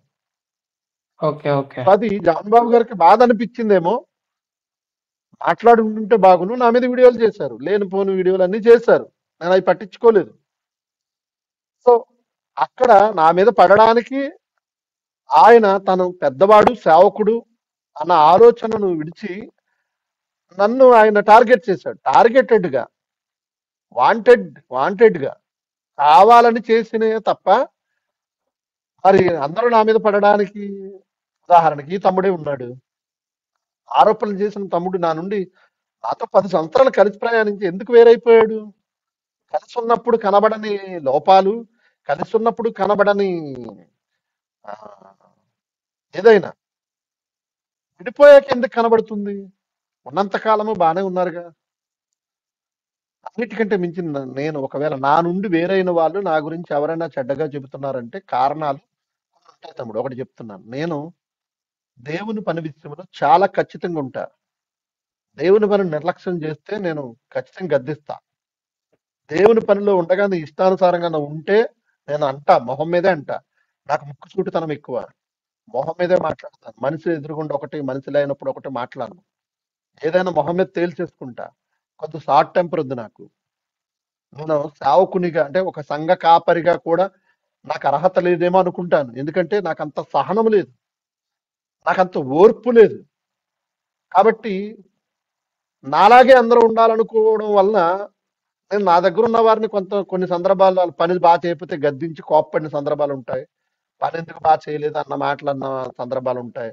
వాళ్ళు ఏదైనా తప్పు చేస్తే గద్దించిన సందర్భాలు ఉంటాయి. అవి వాళ్ళు జీర్ణించుకోలేక వారు లోబడక బయటకు వెళ్ళిపోతారు. వెళ్ళిపోయినోడు తాను తప్పని చెప్పుకోడు. నేను తప్పు చేసి వచ్చేసాను అండవు. అదే ఎందుకంటే ఇప్పుడు తెర ముందు నేను తప్పు చేసిన కనపడతాను కనుక నా మీద తోసేస్తారు. ఎవరైనా కానీ వాళ్ళెవరికి అంటే తెలియక ఎవరైనా కానీ ఒకవేళ ఆ, దైవ సేవకుని దగ్గర ఉన్నప్పుడు తప్పు చేసినప్పుడు ఖండించకపోతే ఆ విశ్వాసి ఎవరైతే ఉన్నాడో ఆ వ్యక్తి తన జీవితంలో ఇంకా ఆ లోక సంబంధమైన జీవితంలోనికి వెళ్ళిపోయే అవకాశం ఉందని చెప్పి తండ్రి స్థానంలో ఉంటాడు కాబట్టి దైవసేవుడు కొన్నిసార్లు గద్దిస్తా ఉంటాడు, హెచ్చరిస్తా ఉంటాడు, బుద్ధి చెప్తా ఉంటాడు. అవి మనకు కొన్నిసార్లు బాధను కలగజేస్తాయి. కానీ అవి మన మేలు కొరకే అని గ్రహించాలి. ఇప్పుడు నాయకులు లేని జనులు చెడిపోతారన్నాడు. నాయకుడు ఉంటాడు. మేము బైబిల్ ఓపెన్ యూనివర్సిటీలో ఉన్నప్పుడు పిడి సుందరరావు గారు అంటే మాకు ఇది అదే ఆ భయం ఉన్నప్పుడు ఆ ఆ గురువు ఆ నాయకుడు చెప్పినట్టుగా మేము నడవగలం. ఎవడిష్టానుసారంగా వాడు బతికితే మినిస్ట్రీ డెవలప్ అవ్వదు కదా తమ్ముడు, యూనిటీ ఉండదు కదా. సో ఆ అవునవును. విధంగా నేను నా దగ్గర ఉన్న వాళ్ళు 10 సంవత్సరాలు ఎలా కొనసాగావు నాలో లోపం ఉంటే?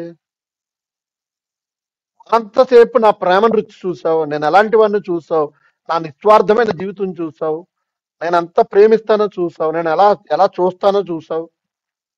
వెళ్ళిపోయిన తర్వాత ఎందుకు లోపాలు కనబడుతున్నాయి?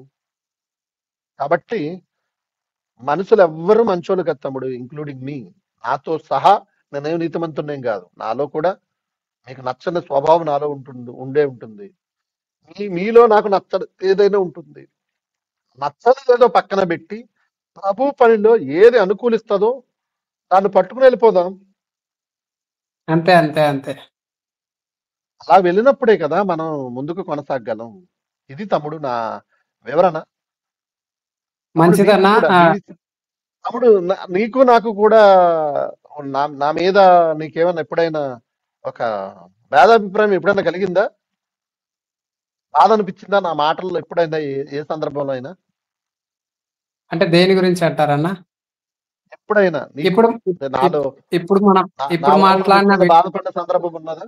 ఇప్పుడు కాదు, ఎప్పుడైనా ఫోన్ లో గానీ ఇంతకు ముందు గానీ? లేదన్నా. నేను మీ వల్ల వ్యక్తిగతంగా ఏం బాధపడలేదు. ఎప్పుడైనా కొన్ని విషయాలు ఏదైనా నాకు బాధ అనిపిస్తే కౌంటర్ వీడియోస్ చేశాను. అంతేగాని వ్యక్తిగతంగా మీ అంటే వలన నేనెప్పుడు వ్యక్తిగతంగా నీకు నాకు ఏం మనస్పర్ధలు ఎప్పుడు, భేదాభిప్రాయాలు ఎప్పుడు రాలేదు కదా మాట్లాడుకున్నప్పుడు? లేదు. లేదు. లేదు. అలాంటివేం లేవన్నా. అదే తమ్ముడు. అంటే దగ్గరికి వచ్చేసరికి కొన్ని మనస్తత్వాలు నాలో నచ్చనివేవో నీకుంటాయి. అవును. అవి భూతద్దంలో చూస్తే ఇంకా మనస్పర్ధలు ఏర్పడతాయి. దూరంగా ఉన్న కొండ ఖచ్చితంగా. నునుపుగా ఉంటది కదా. అవునవును. కాబట్టి అలాగే ఏమన్నా చిన్న చిన్న లోపాలు నాలో కూడా ఉండుండొచ్చు. నా తత్వం అందరికి నచ్చకపోవచ్చు. ఎవరు వాళ్ళకి అంటే నచ్చినట్టుగా వాళ్ళ దగ్గర బయట ఉండలేను తమ్ముడు నేను. అంటే బయట మామూలుగా మీ గురించి ఉన్న టాక్ ఏంటంటే, మీరు షార్ట్ టెంపర్. అంటే ఏదైనా గాని తొందరగా కోప్పడతారు. ఆ! కోప్పడి మాట్లాడేసి మనుషులను దూరం చేసుకుంటారనేది అందరికీ అంటే సమాజంలో నా- ఉన్న నా- నాకు అభిప్రాయం. నాకు నటించడం రాదు తమ్ముడు. నేను ఎవరిని దూరం చేసుకోను. హ్మ్. వాళ్ళు దూరం ఎందుకు దూరం అవుతారంటే ఈయన ఇలాగే ఉంటాడు కదా, ఒక మాట అంటే పోయిందేముంది అని అనుకోరు వాళ్ళు. ఆ! వాళ్ళకు అనుకూలంగా నన్ను మాట్లాడాలని చూస్తారు. అదేలే. అలా నచ్చని వాళ్ళు వేరవుతారు తమ్ముడు. నాకు షార్ట్ అదేలే. టెంపర్ ఉంది, ఎలాగ ఎందుకు ఉంటది, అనవసరంగా నిన్నేం అనలేను. నాతో కలిసి హ్మ్. ప్రయాణించినప్పుడు నువ్వు ఆ వాక్య విరుద్ధంగా వెళ్ళినా, ఒక లైన్ ప్రకారంగా వెళ్ళకపోయినా నిన్నేదో ఒకటి అంటాను. నేను ఎందుకంటాను, సరి చేసుకుంటావని. అదే. అదే. కోపంతోనే అది ద్వేషంతోనే మంచిదే. కాదు. నువ్వేం చేస్తావు? నీకు అనుకూలంగా నీ దగ్గర మాట్లాడాలంటావు, ఎవరికి అనుకూలంగా వాళ్ళ దగ్గర. నాకు అలా ఏ ఎండకా గొడుగు పెట్టడం, నీకు నచ్చినట్టుగా నీ దగ్గర ఉండడం, వాళ్ళకి నచ్చినట్టు వాళ్ళ దగ్గర, ఇక్కడ మాట అక్కడ, అక్కడ మాట ఇక్కడ, వాళ్ళకి నచ్చినట్టుగా ఆ సమయంలో మాట్లాడి ఆ అనుబంధం ఎందుకు తమ్ముడు? దేవునికి ఇష్టమవుతుంది అది. మనసులో కపటం ఉంటది, పైకి మాత్రం మంచిగా మాట్లాడడం నాకు ఇష్టం ఉండదు. ఒంటరిగానే ఉంటాను, కరెక్టే అన్న. కరెక్టే. మీరు కానీ చెప్పింది అలాంటి వాస్తవం. సహవాసం నేను చేయలేను. అదేలే ఏదైనా గానీ యథార్థంగా ఉండాలని దేవుడు గూడా కోరుకుంటున్నాడు.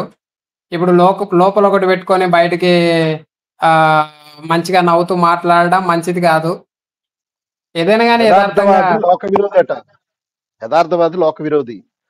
నెక్స్ట్ అదే. ఇంకొకటి, తమ్ముడు ఎవరి పరిధిలో వాళ్ళు ఉంటే ఎవరికి గొడవలు రావు తమ్ముడు. నీ పరిధిలో నువ్వు ఉండు, నా పరిధిలో ఆ! నేనుంటా. నా పరిధిలోకి వచ్చి వేలు పెడితే నాకు ఏదో నొప్పి తగులుతుంది, నేను ఏదో ఒకటి అంటాను. నీ పరిధిలోకి వచ్చి నేనే నిన్నేదంటే నీకు నొప్పి తగులుతుంది. ఎవరి పరిధిలో వాళ్ళు ఉంటూ ఎవరి పరిచయం వాళ్ళు చేసుకుంటున్నప్పుడు ఏ బాధ ఉండదు. అదేలే. క్లియర్. Okay brother. చాలా సమయం అయిపోయింది. ఇంకా నేను అడిగిన ప్రతి ప్రశ్నకు మీ దగ్గర నుంచి సమాధానం వచ్చిందని ఆశిస్తూ ఉన్నాను. వీలైతే ఆ సహోదరుడు ఈ వీడియో చూసి స్పందిస్తారని కూడా ఆశిస్తున్నాను. అంటే ఏదైనా ఎవిడెంటికల్‌గా ఏదైనా ఆధారాలు చూపిస్తాడేమో చూడాలని నేను ఆశిస్తున్నాను. ఓకే, చూపించిన సంతోషమే తమ్ముడు. చూపించకుండా అతడు సమాధాన పడిన సంతోషమే. అతడు బాగుండాలి, అతని పరిచర్య బాగుండాలి, ఏదైనా కోరుకుంటున్నాను. అలాగే నువ్వు కూడా బాగుండాలి తమ్ముడు. దేవుడి చిత్తమైతే భవిష్యత్తులో మా తరపున నీకు ఎప్పుడు మా ప్రేమ ఉంటుంది. చిత్తమైతే కలుద్దాం. ఒక చిన్న ప్రార్థన చేసి నేను ముగించేస్తాను తమ్ముడు. నీ కొరకు కూడా చిన్న ప్రార్థన చేస్తాను. ప్రేమగల తండ్రి, కృపగల మా దేవ, మీ ప్రేమను బట్టి ఇప్పటి వరకు జరిగిన కార్యక్రమం అంతటిలో మీరు మాకు తోడుగా ఉన్నందుకే వందనాలు. నాయన, ఇదిగో మీ కుమారుడు నాగన్నపాల్ ఎప్పటి నుంచో నాకు తెలుసు, పరిచయమే గాని ముఖాముఖిగా ఎప్పుడు తారసపడలేదు. అలాగే ఒకే వీడియోలో ఎప్పుడు మేము కనపడలేదు. ఈ సమయాన్ని మాకు మీరు ఇచ్చారని నమ్ముచు సంతోషిస్తూ మిమ్మల్ని మహింపరుస్తూ, నాయన ఇదిగో నన్ను ప్రశ్నించిన మీ కుమారుడు నాగన్నపాలు గారిని జ్ఞాపకం చేసుకోండి తండ్రి.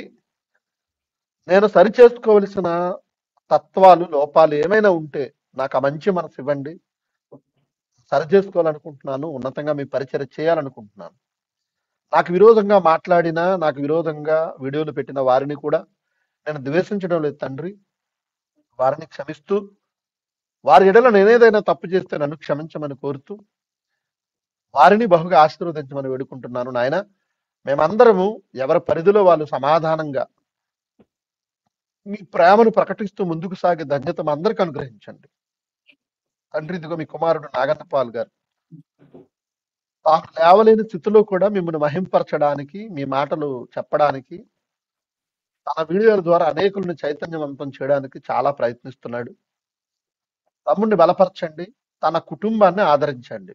మీ చిత్తమైతే మీ కుమారుని పక్షంగా పరభూ సంబంధమైన దీవెనలు వారి కుటుంబానికి అనుగ్రహించమని కోరుతూ, మీ చిత్తమైతే మరెప్పుడైనా మేమంతా కలిసి మీ ప్రేమను పంచుకునే భాగ్యమును మరొక్కసారి మాకు అనుగ్రహించమని మా ప్రభువును ప్రియరక్షకుడైన యేసుక్రీస్తు వారి పేరటి ప్రార్థన అడిగి వేడుకొనుచున్నాము తండ్రి. ఆమేన్. ఆమేన్. ఆమేన్. తమ్ముడు వందనాలు, చాలా చాలా థ్యాంక్స్. మంచిదన్న. Praise the Lord. నువ్వు అడగడం వలన అనేకులకి నేను సమాధానం చెప్పడానికి అవకాశం కుదిరింది. లేదంటే వాట్సాప్లో అన్న ఏంటన్నా దీని గురించి సమాధానం చెప్పానని అడుగుతున్నారు. అందరికి పర్సనల్ గా చెప్పలేం కదా. ఈ వీడియో ఒక సమాధానమని నేను అనుకుంటున్నాను. ఇలాంటి పరిస్థితి మరలా రాకూడదని నేను భావిస్తున్నాను. థ్యాంక్ యూ తమ్ముడు. వీక్షిస్తున్న దేవుని బిడ్డలందరికీ కూడా పేరు పేరు వరుసన కృతజ్ఞతలు తెలియజేస్తూ, తమ్ముడు నాగన్నపాల్ గారి గురించి, వారి కుటుంబం కొరకు, వారి పరిచర్య గురించి కూడా మీ అనుదిన ప్రార్థన జ్ఞాపకం చేసుకోండి. God bless you all.